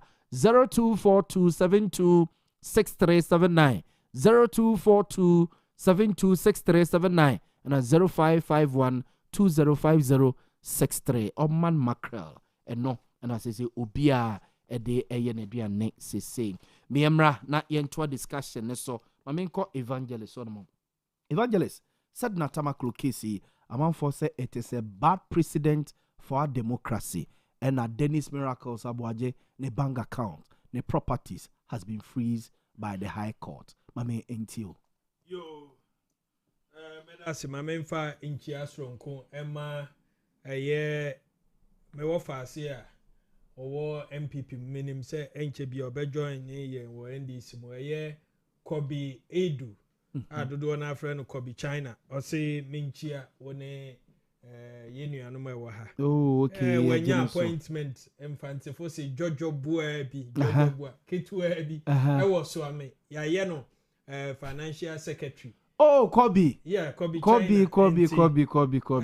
MPP for e wo so ame nyina mu hia sika mon frɛ Kobi China and now say encha obeba NDC mu oh obeba okay because wo hwan hyehyɛ na MPP will be in opposition for a very long time. Me put there. It is what made this your bebre. Me wo the conclusion say MPP are good, but I will easy in krata mu say they are registered political party just as APC, CPP near there. Evangelism man for say NDC more cross sa I more cosa situation we mu be down. You see, say obo brapa e wa ban mu na Ghana for.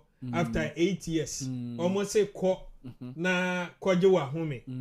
E kire ye hia wa ya san frɛ wa. And no different from aban a waba ono de ninjuma bone na de ne ko. Ene. Ye can be hu asem. Kenoforiata must come. I was all about mine no. Kenoforiata alone is a blot on the conscience of the MPP. Among for said yes said na case yakwakoye. On say Emrebi make us say nature will deal with the MPP. Nature will deal with the MPP, and nature is dealing with the MPP. Say be fair to them. I know nature is dealing with the MPP. Now, Yanko said in a Tamaklo. Yeah. Ya can one semusa, but yen you know MPP for pese said in a semno ebekwa koda. The more Omoma ye can wasem, the more and ye expose MPP. The hypocrisy, their laziness when it comes to Emranwa. You see? Yen beside who say ni almost said in a ye na a court buaye odi for wabra oko ye kosere kwan abra semno asemno koso court say opese okohwe no yade okoye wamba emra kwan so omo ebedi adanse no court efre omo say omo hwehwe ne mra abra ekoba say omo nso say omo ntumi nyane man na ewo say efa mra kwan so ma yede ne ba na san hwehwe no sha sia yenhwe.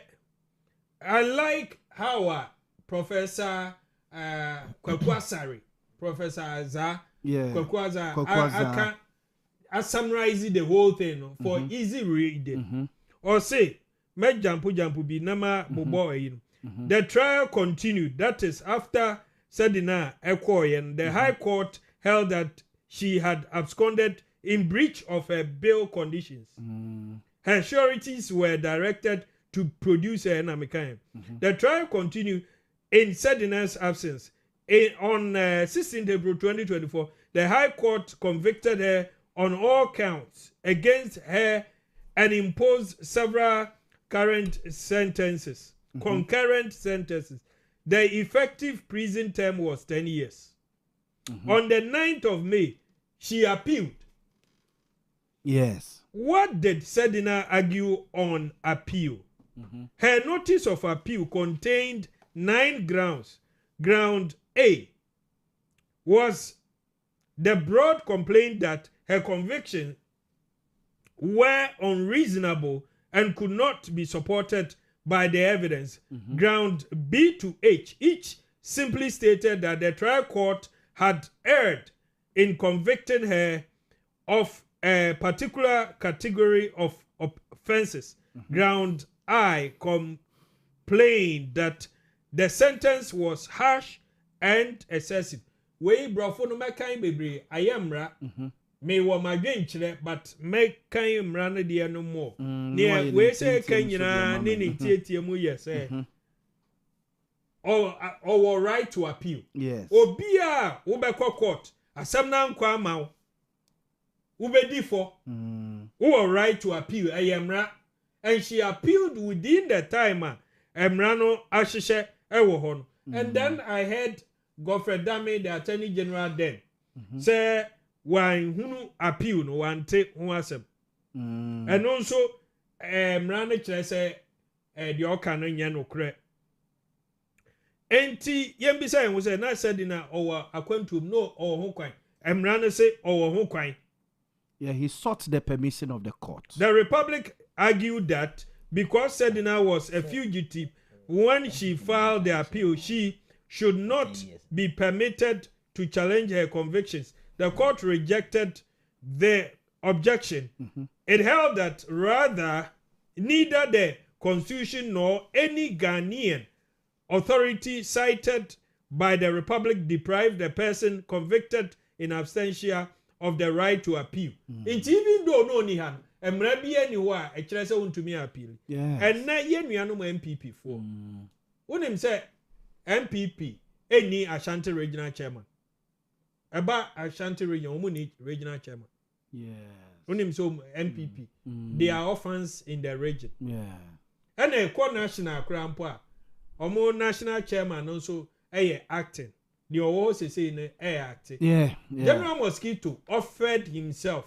Say for MPP mano. Now on manage mom. They refused. With this, I said, look at offered himself so yes. MPP mano. No managing chair free. Omuni national chairman. Omuni regional chairman. Now we even appeal say in the region they have somebody acting. Almost 2 weeks. Say Ombemana na kwesi ahwe so ahwe kira mo mu a. Omuma Ashanti regional NDC chairman NPP party soma MPP. Because he said the next 2 weeks on better waba. Be na 100 over man. Oh, evangelist. Enkomo we baby asema me pese me kan say. Ene omu ni Ashanti regional chairman. Ni senti say omu regional chairman enya abaya mane ama ye de na kotum nsawam okọ 20 years. Ya nuanom MPP for say a political persecution. Enu numpo no omo say omo appeal. Yes. Aden na MPP omo appeal ama chama wontumi. Aden se deny ni hu kwai so obe appeal. Obi a okọ appeal bi asusu say asem ni anko yi ama no. Ne kan ko ye. Inti a judge for miensa omo appeals court. Emu mienu kra na ado ne promote wo. E di ko appeals court wo. Omodi nsam over the years. These same judges and untumi asem no beko omo anim. Yet omo chirikoko omudi ne ma omusi sadi na no edi emra so akwa appeal anu ye musuo ye twan chama wuntumi appeal no ye twan enti uka bibia bomu a opanyin ayemra asem okay sadi na efa mra kwan so odwane ye mempo mi hu se na fobuo no bra na oni ha no ni nyina aka ho bi ya hwe some of the cases kra ka oye se okoto no one nyono wantua $1 mpo sevenamu abedi na de eye na nado 2017 sevenamu ahu ye oko for renegotiation ama kenofori ata na tua sika no enso say na appeals court say charges no were defective. It shows how lazy adwuma omoye on said in our case and then the attorney general the venerable lawyer Dr. Dominic Ayine say obey appeal. Yes, I've listened to both sides. Ebinum susu say yes, there are so many defective in it. But say aban say obey appeal a on hwe say obenya bibi wom. And also yemra Inti yema mrano enkoso enye na adwuma. Now yenua MPP ni Miracles Abuaje. Abede dwa say Yoko. Yes. Production emwa ne normal Yoko edit tabno atoso no. Abrantie yi. Lawyer Bernard Bedu Bediako. Wo Akwatia MP. Yes, Akwatia MP. Yeah. Fantastic guy. Akwatia for any time me salute me know me who say me support to the candidature even at the primaries when a crime better I say call by elections. The man is solid. Oh, to miracles for say. Baby edru no ka obetu no fuso onye din. You see, your set institutions no omo no ma kwa sani emre bi ye hu ye no. There's no government interference when it comes to the job of the Yoko ne other investigative bodies in the state. Ye beka ho asem wo dem ha. Say miracles Abuaje. Adwuma ye dem no. Share inside interministerial committee in charge of coordination at the local government. Yes. Sikabi afanensa as 55 million cedis. Na inhwehwemu ekoso a no nim or report wo Yoko wa meka ho asem kwapem say ye chin wo airport. Yes. Oba ye no na no abeye din kura kye bibia nsemu a Yoko krampo beka no tumi ebe rubbish be in public. Meanwhile, investigations are going on. Into way more they silencing Anna. It's not a matter of silencing him. There are two different things. He has a right to talk. Or by a crampono, or be issue statement to be near there. And then Yoko has issued an order by the court to temporarily bar any transactions involving the identified bank accounts near there. Yeah, the tabuno through the court. Ato ne bank accounts enum so 5.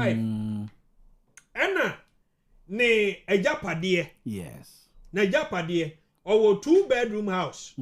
Ewo enkramemu ena osanso wo apartment bi wa Giringa no. Ye de tabuno ato so. Court e de tabuno ato so. Ana ne 7-bedroom ewo tutu akuapem. And also Yoko aje court to me ade tabunato so ekoba ni say ya ne accounts no oni ukwan say okom ye nhwehwemu ye nkopese ye bete hanan de ni bi Abdul Wahab obede didi chama untumi wonim say ono nso ye freeze ni bi ama Poyando ebeka say ni momo account kura ye beka say hana not no ka say na didi e aye de ni ade na yire no mienu kro ntumi bo omo akoma o say MPP de ba ni say ya na omo ade aba enti eyemra nhwehwemu ekoso sa amani se ekura nka obi anim se abrante no wa ejapade sa o wanya ne ho tam abaye adwuma ayeye no ye nyina yemfa no kredie enya adwuma ne enkohwe se ekina bi ye doso wa ye nya bibi antia enti baabi aduru no lawyer Bernard Bedi akwafutuo no atwema adwen asi so because onim nia ewom say ye beka cho say yoko ye nhwehwemu afa ho na chese bibi wom ye nya botre emane nko but ene de abedam ne say abrante no na accounts enum bank accounts num sika ewom ne de say kutu say bam embeda adwa but quote ama to me say yoko enhwe say not even one person ebe free emu akoba bia na dan bebrebe na wasisi no so the bia ma han a de ebe kire ne say we abai ne oti ni fie ni mu bia ye be nhihye ama na free mu ni nyina wo ni din mu ne ye free mu na yoko de krata ene yi credo be kwa akotutum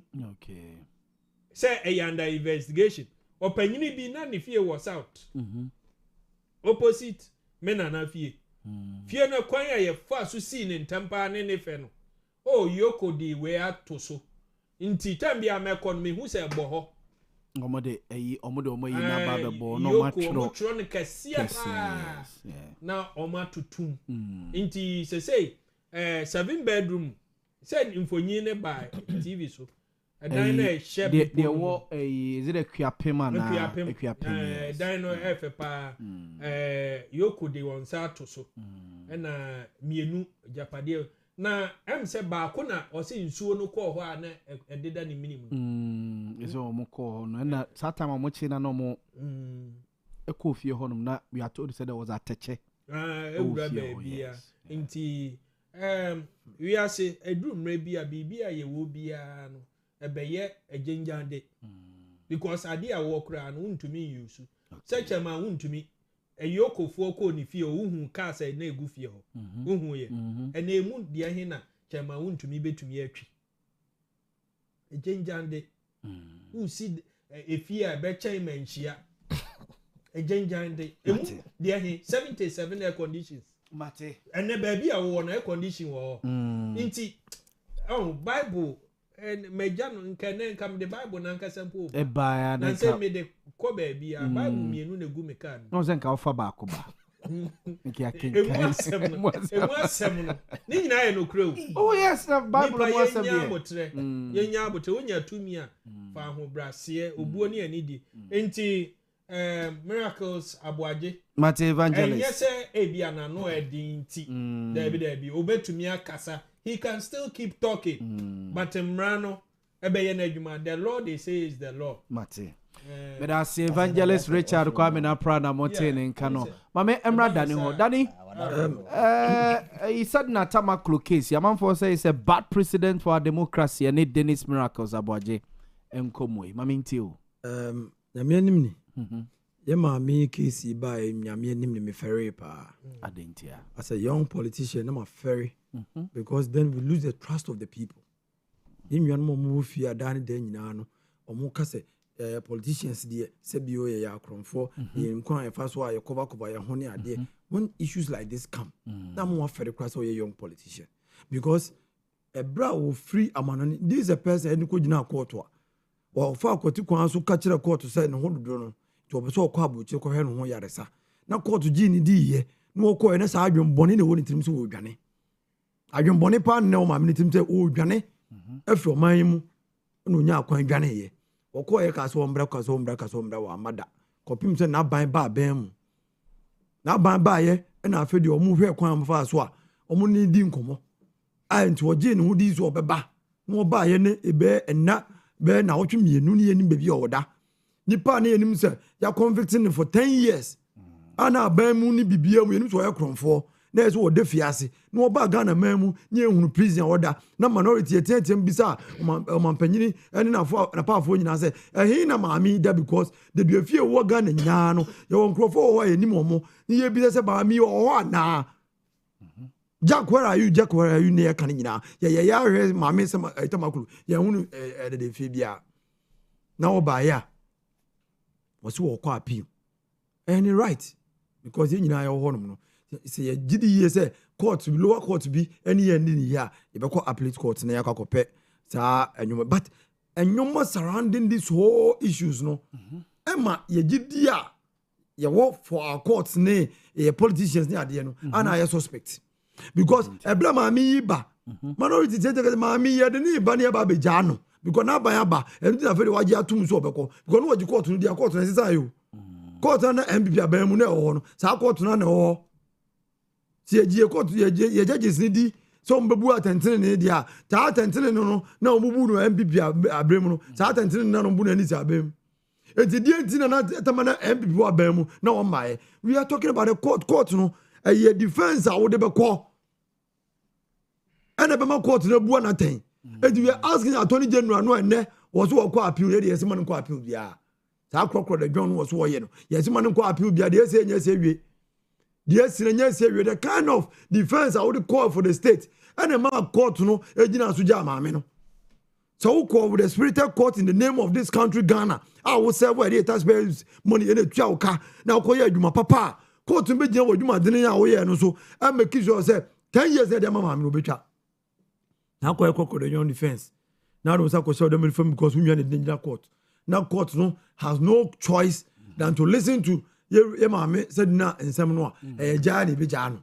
It is that was 1 year so beko appear upon a show. A man who say Ghana for bia. A man who say Ghana sick bia. He didn't oh now or quite didn't see. It didn't see. The Attorney General the benefit of the doubt. The benefit of the doubt. Onyai. Ghana for say ye nimbi the besia na nyesi no. Ni enim ehun konhye bai. Eme kan say ade ma me ba me agya no. Ja e be ja Attorney General no am spirited defense in the name of the taxpayers money. E dey na was Attorney General na ya wa. E say wo de enyoma ma court ni gina so ebu ma me for no. E so make sure say obi gina so no ye o ma spirited defense. Ni make sure say defense the ma ya edunya 10 years nya na ko jona ko ekokoro dwon in the name of the Ghana no one for defense papa bia nkwa they see ya na bisi timani high ho enko for taxpayers money say or ko appeal bia yes but they ba ko waste of time or call mo kwa because or call mo for defense papa bia nko and a court no sabio enye no kra ne yekan eye fact there's a difference between fact and true etino ne wo ko ka ho no wadan say ko ni no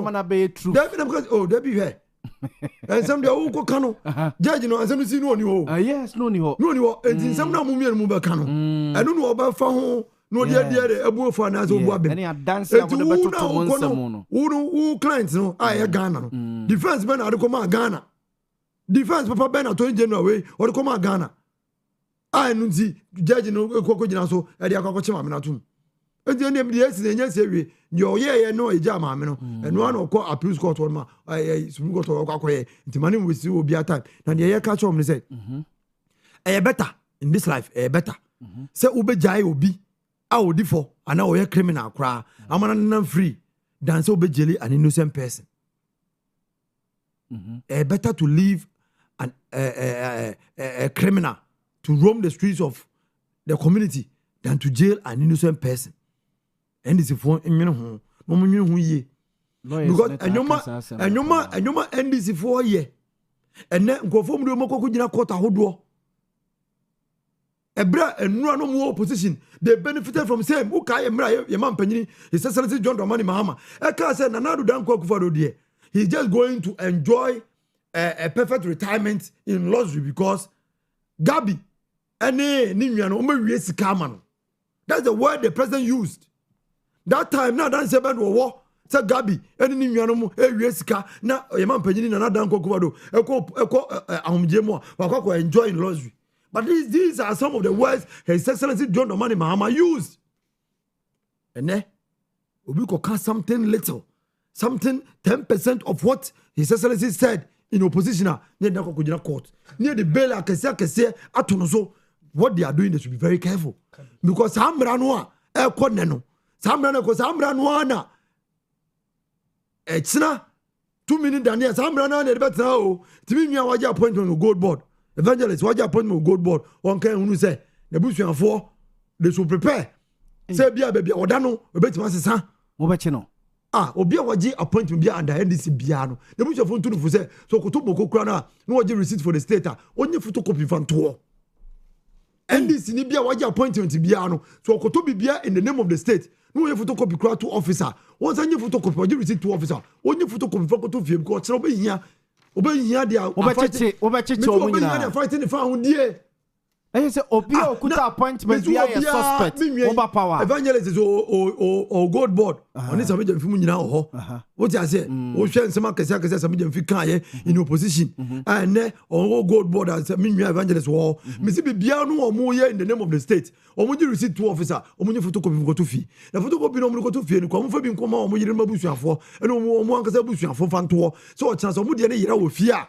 Here, fight for more freedom because the way they are trying to intimidate the people, but the national anthem enjoins us as a people to fight against oppressors, and we will not be oppressed. The New Patriotic Party will not be oppressed by this arrest, arbitrary arrest near the local court, near the year to celebrate Obisha for Bakacha. Say, me be before actual. Anytime I'm about TV, so misinformation, NDC in opposition, and someone who can't.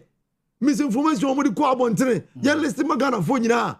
Now, is the crime has no expiry? Why is the NDC not going back to prosecute all the lies, all the falsehood that they propagated in this country? All the falsehood and the lies they propagated in this country. Why are they not going back to arrest their own? But Omunyabutre because in Penny is a two countries a more deal.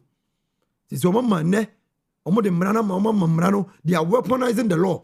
And then Mranwa, a boy in Yahubano, or more weaponize, or more than a codie, and they are fighting against the people of this country and MPP people. But Omonkai, here are now say to Abibu, and Chebia, and Okansimbi, the foot 2 years, Mimsi Atomti was a emre, Indian, and Castle. And Tinjoma or more yen and ne, Evangelist Betranmo, no defend it, no cancer markets here, any idea, it's not. Maybe I am being about fighting to make sure say be evangelist when you are found there. And I'm paying for any more or my position you found there. Because you more you know, weaponizing the law is very dangerous. And then the teacher man Bernard to was a tomb. A didn't tomb. Almost say, under certain case, no, almost say the prosecution was effective because they could not prove beyond all reasonable doubt. You are Bernard to was a condiano. Were they able to prove beyond all reasonable doubt? Were they able to prove beyond all reasonable doubt? Say, Chairman Berechibosa was doing Galamsey. Were they able to do that?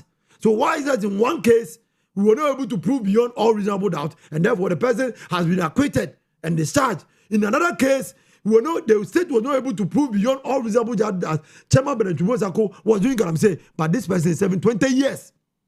20 years has been given more or less like a death sentence because if you are 50 years, you are given 20 years. When are you going to come home? And you know, the Omuya no. Omunka hunu. Semre yeninka so. This gentleman almost omode and your mouth to Dennis Miracle Abwaji. They want to silence the next chairman, the national chairman of the New Patriotic Party by putting him in jail. And now they think say or share the MPP now you prioritize communication to the extent that even at the polling station area we have a communication officer. Now share a Branty Dennis, or share a modern bar in the past. Now share modern bar Gusu Wabo. No unity, so about a contested communication officer national no. Omujidi years so much chire papa no we kwamba so memia no e ya de be boa omo amomo ayedi enu ti omo ye papa ne sa but no credit say they can silence some people. Okay. But they cannot silence the rank and file of the New Patriotic Party. They think that they can silence, but the guy will not keep quiet. Who say this gentleman, or he or your Busan Cratchy. Or your Busan Cratchy says, Nabusian Noa, or more Equipim one. Or your Busan Cratchy, Equipim latte. Yes, a Busan singing on any brand here, or Tom Busan.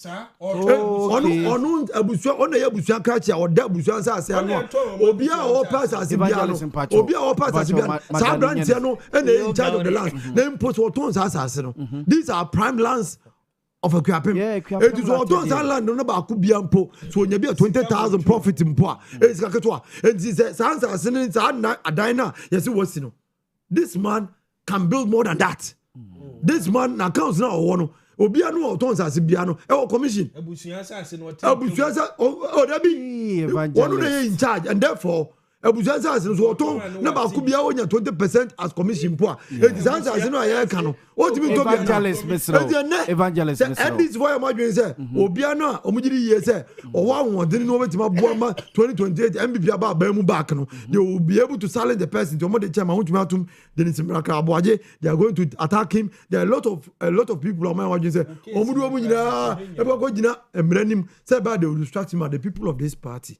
the new patriotic party who will continue to vote for some of these people and I will tell you today we will go and pick the form for Chairman Benedict Chubo to contest for the national chairmanship and we are going to do the appeal because we know very well. Tobo. Untumi order prison. No. We are going to pick form. Nominations. Forms about untumi order prison. Chairman Benedict Chubo because we know the appeal will be successful. We know the appeal will be successful, but the NDC will not choose executives for us. The NDC cannot attack the people, free people in this country. Thinking say you better line one up. You know say and some beyond form. You don't mean you have to go to them. You frustrate you. But the party is strong. The party is resolved. We are going to unite the base of this party and make sure say we will come back in 2029, 7 January. Dr. Alhaji Mahmoud Bawumia is going to be the next president. Now you better the Jumane ye. Or economist. He's not an all-in-all politician. Now you man NDC ye no. Or before Benyanwa, ye you the children near China Jumano. Near make sure say nyomudi ye no. Paracetamol money cloak no the mine. Yet be more say nyanyo o mbechire yen. We will do the same thing they are doing to us. We will do to them. And no am double salary o kroma no. Ye ja omo omo na mo kroma no. They want to take double salary. MPs who don't koji double salary o kroma no. There were negotiations, they were behind the closed doors talks. And omo nyada so na mo. No, it's very painful. So we share nyoma mo fa mu. Ade nyoma na betima ye omo. Na ye ja omo na mo ho no mo a. Na grassroots no omu nyina wo mena support ka tell mpanyim for say ade na mu ja omu for omu ndi ye na hwede omu ye na hwede omu ye na say de ewura kan no emre ni nka so mate yo ko me da say baba bi aye me nwanwa ye say wo se chinchirinchina wuntumi order prison wo bie nominations akokwa forms for chairman Benedict Chubo say akocha wuntumi no pick form does he qualify he qualified because as of now the party believes that he's a political prisoner and therefore we are going to appeal. Okay. We are going to appeal. He's a political prisoner and then we don't accept the judgment. We voluntarily disagree with the judgment of that court. Mate. Mame Emra Abraham wanam nene ntos. Abraham, 2 issues ye nim komo yi. Okay. Me shase no. Yeah, me the scenario kitwa bi na shase. Libya. On say ona obese we panyini. Na yeyi wo krom bia nya asem a wo ho ne yede ba ye ban so a wudi a obi anya no ho ntia se na bibia ye boko na se asem bia si na yede ba wanim sisi mai na wo hwe mu no asem na amfivamia na metena Montie na metoto ayampia na me kanse bi egu ho afia metima asan ba se me san be patcho me ahwe nsem no bi mana with my bow. Minim the entire. I say, wait, my day. I say, Ghana Hano, be a some tuna. The real decoy court, and I guess, yeah, the court na court a him now what and Tanzano born. Yeah, the whole association among. Na say. Court edini ruling aba ama yese ababawa no ne honi asembia nti yenya no onye den onko ana attorney general say there be that's a good sign also was sign eyede appeal na the root cause dia ya discharge no say busumani me econom prensa and anyesa good na question na ebisa no say ebetimi is it good president me sha say and bad me sha say the free good one on say we know Boamah you protect the principle of innocent until proven guilty so unja nti we know say the justice system no and you can say o kan na say bia on say no say true and a fact unim na mum e de ba de ne di adanse say nipa we ne fa say sika we you need to prove beyond reasonable doubt yes court for no e bia me gina ba bi na ma hu say obi ditu say bi e bi masa no obi ditu abo e bia evangelist na ma hu na de akokota me evidence no wa here and sometimes young politicians you know ya kan nsem wa abontia mane toto timamufo ni trim na afi no ya pepa kora enye de enye ye and this ye court no na se court no mra nti sa na afi ya samba out na ye ni emotions abamu ebeka se anyere amwaye na wo kina bi no bisa se judges na ho no ye wo NDC any MPP wo ana have they shown their political colors no ye wo gidie ye den e wo mu eni ntina bibi ne ye den ye ko de nti asemu no eye nice ne say won say eye 2024 ana ye de sa charges ne ball no for 10 years ana meboa ana omudi ase na waba ana wo se won ti ase that for 10 years no enti wo challenge yes sir o de ko e nso ye hwehwe ni nsem no mu ano o say investigations were done and these investigations no mu ye ni nyina say emu nye du na nya ade a o deserve that 10 years ne dia e was here de to nchen na mbom say investigations na ye no so e ya ade a no deserve that 10 years ne dia e was say ye de ye de man always our conscience are our best judges say maame no nim say onim todo say wadi o man ni sika dia na say ne ye nkofo bi so ka say a political influence na no de mo man 10 years na nya political influence na nei ni de ya hwehwɛ mu na ye see oni boni bia no onko no eno so asan ba be political influence na e kire say ne lema bi tinchen eka say ye judges ni nyina no ye influence wo mo no na kye say me no mo nyina ba ya adwene mo see it me influence o ma na ye penia ekoso yi so say na no 2024 no utimi hwɛ ni nsɛm a charge ne say 10 years ana wose won ti ase oba apili wo apili ye no ya boni nyina ye den atuagu afedi ye wo san ka say politics bi ye den egum political influence bi ye den egum na je say ni kwa say ye ntimamufo no enya gidie e wo ye judges ne mo ana ye court wo saa na say politicians ye demonstrate e che Ghana fo so na saa de we the bad side e ba ye ni say wo china bi no ye ne aye wo fie no ye maame wo fie so what is say politician bi gina ba bi say this is ya me nua ye kan say ne omu ye omu hweye na wo koto makokra agede receipt na je say de betu ye tirimu say kia ne ke udi boni o wani boni o ye be harazo enye sanso na de chechire man ne nye MPP ne NDC dia o man no enye MPP ne NDC dia na we aka say na ano no wo ye mi say into watching me so me dey wo say the court are there say on be chire yen ye constitution no ya mamra no ne ye chire se wo ye say ya yen wo say so what ya say and the mamra ne chire no ana wo say den ye chama huntimi de ya wo di ba mu a ye kan wasemi obi wo ho kra na me ni ma bifo bebra most of them nim say bia illegal mining entina ye che chama huntimi o but enye sa na mbra no ruling no so ba yo so enti is about time a young politicians no say ye chi enkrofo a ye be chire ye be educate members no amoma hu say ye say ni enti ene ya chi nipa asemesi so what you say enti ye magana fo no enhunu say ye mo obi 100 years kura na otimi apili me ye hwehwe ni nsemu na se ko adu ahodo ye de ball no ye some investigations ni nyina wie na ehu se mu ha enya ade a sa nipa we deserve sa 20 years na 10 years na emra no sa man ho kwa se ye den e discharge no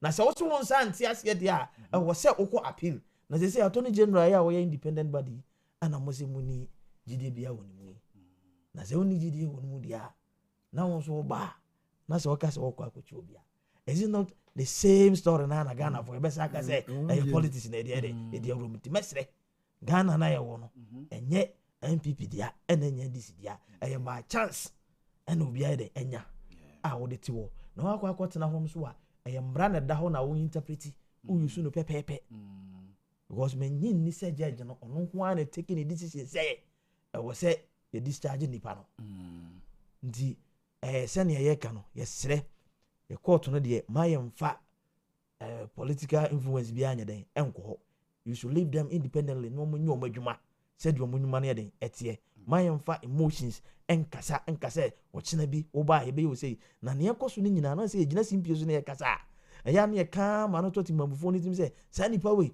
ye ba ye be ni say sa nipa we ye ba ye be ni say as a result no ye ba na say ya anya sa nipa ne sa na lose interest e we ye nkrofo no den emu therefore ya ba dia e we say your force was ye man nkrofo bi ho ye den achi omo that shouldn't be the case so e we say hwehwe nkrata mu say sa nipa we ade say no waye na anya say ye kwoti ni ba bia na akwotira radio so especially young communicators no ni aka de ni ho kra and at the end of the day kokoduru court wa esen say court no gina facts enye true nya no kra no ope fact nti wonya gada ne facts ni nyina wi a no afi na wode ne rulings na yeden aba na metwa so akọ ewura miracle de no so na me se afutuo pa de ama empanyimfo no especially ewura John Dramani Mahama say no ono na ote abanwa no so say before ya bema obi to me amana bedu o man nanim no either minister or whatsoever CEOs ni nyina no who declare what set no before and after and during and sana ya decide to me na the amount here is the case I want say almost say during necessary okoso a wo ya adwuma ni nyina no yehwehwe what set no ma waye bosu mi ense bia ne abegusa wajapade a waye yes say yetiminya investigators for momutimi ko hwehwe mu anwu se sa dan we ye miracle dia sa dan we Libya dia ebra wa fura ban mu a na dan na sa tam na no wa ban mu no Montie mu akọ hwehwe wu se krate kwan be na unya sika udisi sa dan we na ya hwa mana firi ho awia mana betena fie na ono gina home no na bibi kakra betrega ya mo se ye de yensa to we so ntimi bisa se mu kokọ hwehwe mu na se nye oman ni sika se nye oman ni sika no fa de to ya de ba de na mo de be miracle so enu nti na me suggest se obi ba be di oman ni so a wo se ye hwehwe ne no mu omo ye na emu moguso oda so no so ye san ye den ye hwehwem either 2 months or 3 months or 4 months ye hwehwe ne ne mu o san so kwa ya san hwehwe ne ya set ne nyina ansan wa den wakọ they say they na me break and say ukoto mbakukura je receipt in this me no ya hwehwe me no mamu mi wo ha ye da so hwehwe na me kọ ne ye san hwehwe wi a metimi fie na me gima home a ubetima baba I don't sabe ubetima be sisi untima sisi e ma ne nya de enyeye na Ghana no ayemra ene ye de ye de ye adwuma enye se we ye mi sei intimi se ba me se be de me ni sei saa de na ya ka ma na toto ye ntima mu fotim no e wo se ejai e se Ghanaians are discerning say de ya na me ka no on say you see politicians no social media never forget social media never forget ni awo ye no nra no wo china ubetu wono na ya sen remind you in one say saa omo nsem bia no ka a few moments later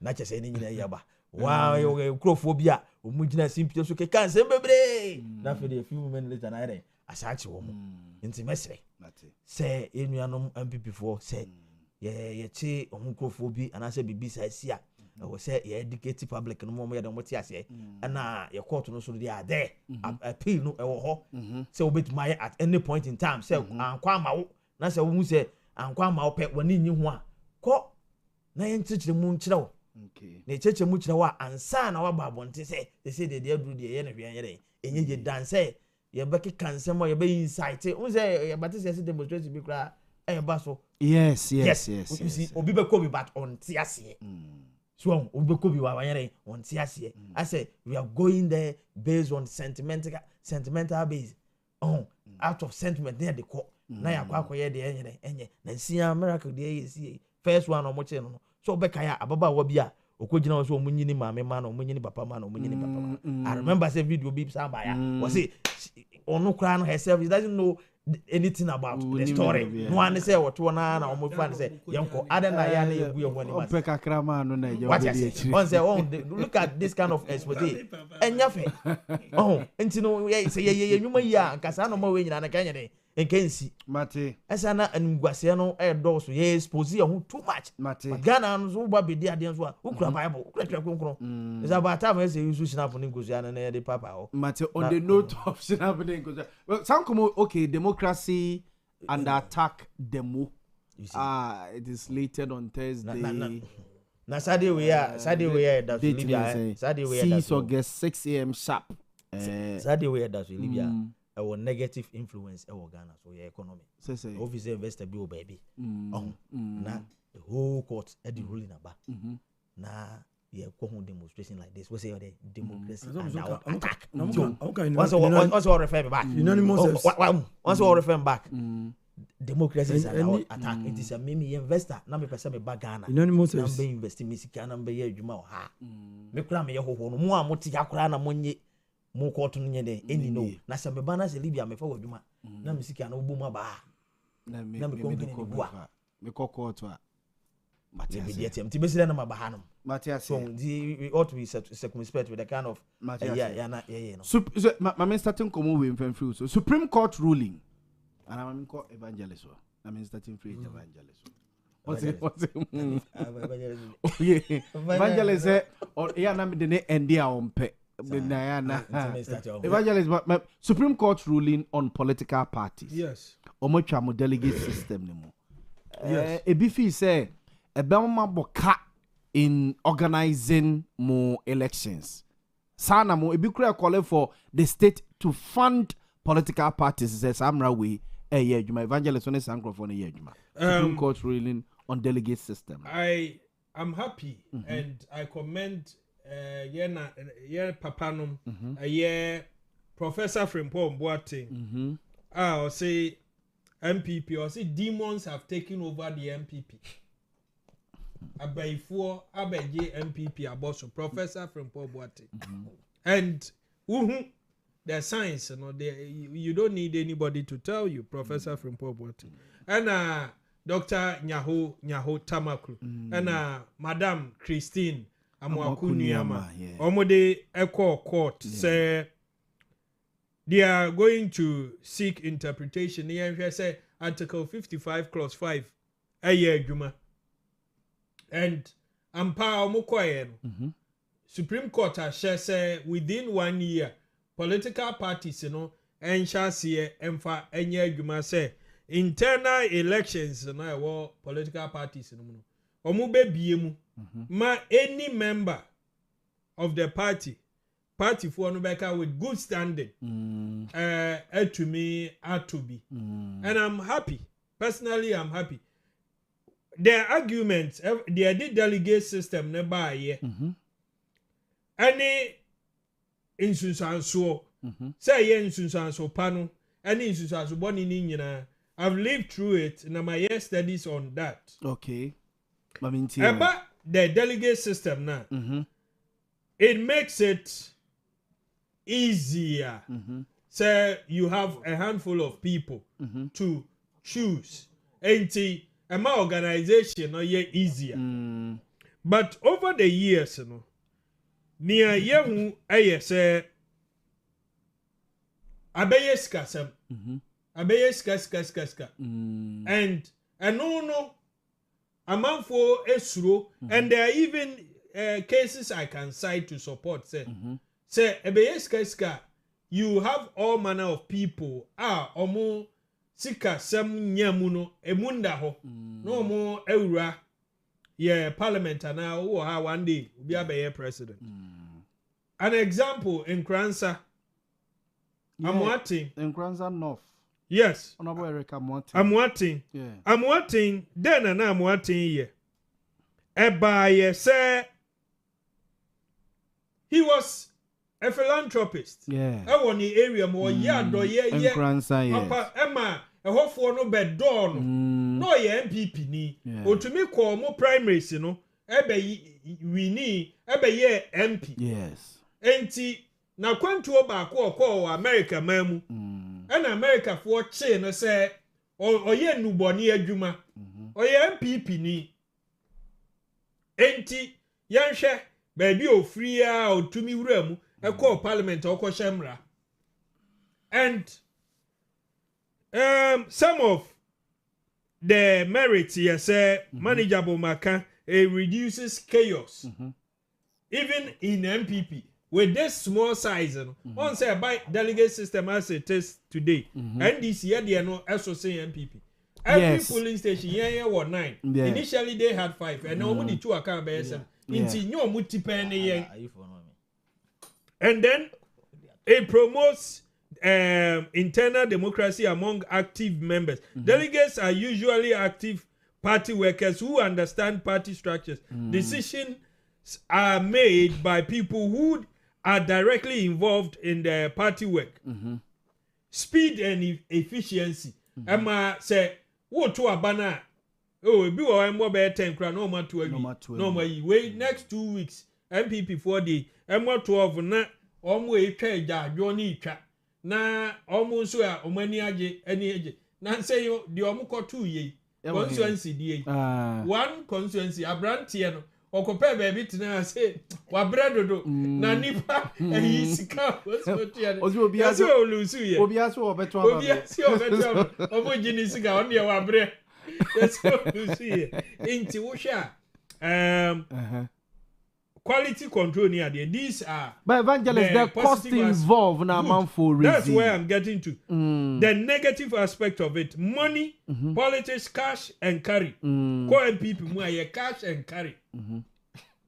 Fridge, they also have freezer. I think that society MPP you see, money crazy in your politics and MPP they introduce here. I'm telling you, those days, NDC. Now omo de sere and say NDC for there omo nchine ane matchesa ombeto abane ayi na eye bibi nketenkete but MPP for na bie yani na musumosu abrantie bi ba o say ono ni sika onya nyina o say $100 e de agu ho ura fi sa abrantie yes na edru primaries or de akọ mia minimum obi a menene nam o ka kyerem say ono ni konzo onye hwe wo ho o MPP MP oboa sika ni nyina no no the akoma delegates na mpa owini ye onye hwe nso no enti sanoma we ha adwe excludes ordinary members you see akwan a wo be wura delegates list no mu no ye wo obi wo ho a oye polling station chairman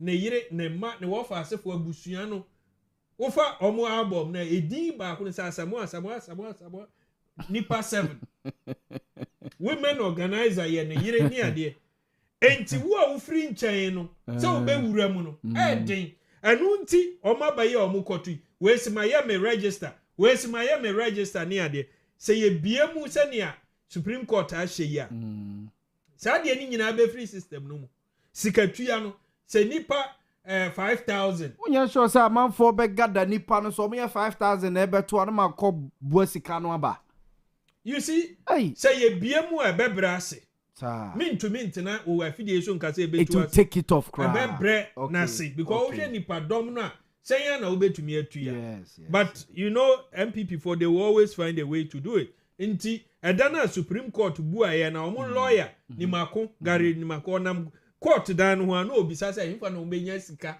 e de abie no say the cost involved the cost involved no electoral commission for creba be ya bana you see they calculate per a person meboa yes police for ba they calculate per person absolutely which me, political parties in the best are cost no for me sitting before you they say the political parties are to be creative NDC aye bi pe ye biem how did we fund it but they say Dunketia came back to complain how the pebi are no money NDC got themselves be complaining because of cost ye nuanu MPP someone for ya and e be wura your system no enti enana aba no we NDC we accept it okay and ya be paying into ye hunu esinto e ma MPP for no be wura mu okay ene ye be biemu enti somebody told me 2 days ago say MPP for ni nya hinge said this judgment because ɛwɔ constitution no mu no mpanyinfoɔ no ebɛkɔ ɔmo de kɔ ɛbɛyɛ nti ɔmo nto flag bearer ne kane wonim sɛ nka ɔmo twetwɛn so sɛ ne NDC ayɛ yi na ɔmo kɔ the normal course Dr. Mahmoud Bawumia will not be the candidate. Evangelist. It's our system we encourage favoritism, any godfatherism, godmotherism. But who are no when you call Muntuma way. So I didn't know imposes candidates on constituencies. Omuhia weakens party unity. What's police station? I buy a call. One constituency, yeah, but now them account. Nipa 800 I think takwa insure yem omu nyina bufu ye say ye yi omu nyina afri mu. Yes. And one of the things my political parties do na elusu abano e sha ase afri a wo yi mafri mu nti makotena nchen obi a no okọ different party obi nso onko no na eyawde ni wonu mu no work against ebi nso mponto general election abano enam sa na o ma we so nti eye good news for the political parties. You raise sika through dues and a fundraising. Okay. Fundraising no crampo no so sometimes nipa odiska be shemu and also yeah. Evangelist Meda say mame Emra Dani hono na many Dani into political parties. Yes. Supreme Court ruling MPP mo ye ne day. Okay, say emre bi atwam. Modern Ghana report 1st September 2015. Ka say NDC any party obitim kofa presidential form na yeso abodam okay obitim kofa what ansem ye mmere bi atwam NDC party obi kofa form e wo ho no so opeso o contest Yuru John Dramani Mahama 2015 Modern Ghana reported John Mahama's challenger is mad Yuru said in Ketiana kan okay NDC nkwane party abodam ni obi anadwun mo kan no etim secretary office kofa form so obe contest for presidency because na emu ayede emu ago and NDC for say omo party na enwuye party a se bi obi anadwun mo kan no etim kofa form so o challenge aba be ye mampanyin o Ghana nyina so no mo ka so abodam ekire omo se de kuta no kwa na nye original eche ko wiem na original form ne kuta no mo ko chenyi forms no esa de ko be and this say MPP party na gu e da omase sanse mo okay ya can be the winning over 1 million votes we were saying more than this but the arrogance of power and in your mo ye nti no e mo ma ho da so say bibia ntimi nsesa but emre let's give time some time and Supreme Court in sense mo kan nam de nam bisimi bisaw say ye janu mo omo Supreme Court no omo bebre no no ma run political party da na because I think say omo nyamfa a lot omo ye ta declaration no mizan omo fa direction bi ni nyoma bebre megu akwan mu e bia no omo ni ye mampanyini His Excellency John Dramani Mahama any finance minister ya wo jisika or kra ma government agencies ni adia MMDCs ni government agencies ana yedini ni so mo na di nkomo say oba be fund political parties ana oba the new patriotic party mo me de minim say ye mo obi ato aba na de ya de ye ndada ko police station aba no ye bie forms no mo obi a party member bia betro ni din no wato utu year then we will get polling station executives so polling station executives or be ye be for beba forms ye bi ni ho na kodi we ho kodi chama ho kodi secretary ho asofo abato okra no mafia wo asofo abato me nwe wo ha mafia ndi ni wo nhia so asofo abato okra mafia wo mafia ne de strategy ko brofu ma strategy obi strategy bediu what you say me about mafia ko brofu ma de strategy what you say I like that you talk about for subin I wanted to go for communication officer at a point in time I was talked to someone step down and I listened to the talk to because I realized say se mentia futua me ko pem de me ko pem what you say because strategy na beba no mafia no super strategy against me so I had to accept you ye be say delegation there baby bible obaka kire at a point in time na obi na ekọ ni yankopon ekọ straight you need to appeal to the men of God be no money yankopon intercede on your behalf it is to be God say no can until they give out direction we will not be able to accept it and no ya NDC for a try he nearly collapse their party because some people were selected no more say go for we there omu ni NDC akoma what you say? I don't know, mom guys almost suspect say, you never to abandon my home. And you never to abandon my home. But when you get people are more and then you rent any about no more. Sometimes the way they vote you ask them why they voted this direction, the reason they will give you, you'll be shocked. What is in the Supreme Court is something more canon. Anyone more call Supreme Court compare sa interpretation say sa in judgment no. Omo I've been training omo as they are rebelling against their party in any way. And they feel say it's another way to do some of these things. But it will not be able to happen unless they tell us say the state is going to fund the political parties. And it's possible. It is not possible. Say every card-bearing member should vote even for the presidential or parliamentary. It is not possible. How are you going to do it? Who is going to fund it? And it's possible now. Maybe some years to come, maybe you better in a digital way. We will fear them to my phone. Now my party card. I can just go online and vote, and the party will be able to know. Say, SMS no bentin. They are card-bearing members. They can vote and they have paid their dues. Until then, what they are telling us to do now, we will not be able to do it.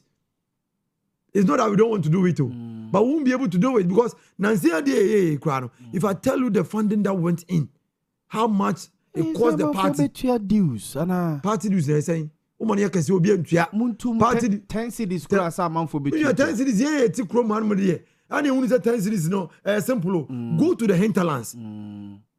They have done rural campaign. Bisanuku baby or ma, Bosomi no 10 cities, Sky for the 10 cities, won't be that. They eat from their farm. Everything they eat is from their farm. And they tell Crocasiamu, near I been 10 cities, Kakesia. Mommy, in the urban areas, we have something we call urban poverty. Urban poverty. Young Kofu or ma, bra, it's true. Not 20 cities, it's true. Let's not assume, or more, near money beardy. Let's not assume that everybody has money. But these people all have the right. So call USR. Yeah, some democracy, and you'll be on the twabao.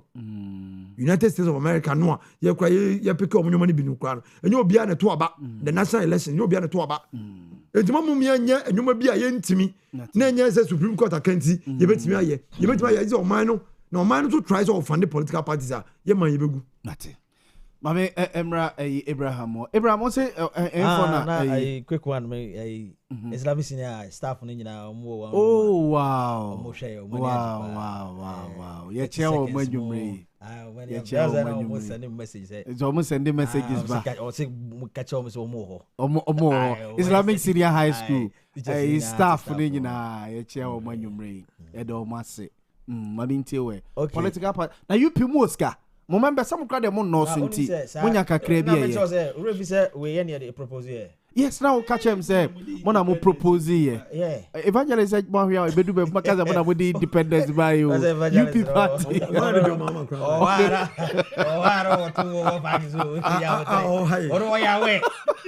Evangelist ya we say. Okay. Say no mo yusu. Ada say no. Yeah, scrutinize. Any dey aba. So munyintu. Woni dey ntia omo say.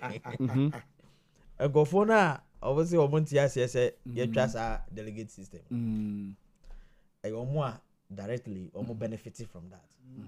Omo na omo say Montie say ma yenye dey. Okay. Now only say sir delegate system here we am here choosing wrong people.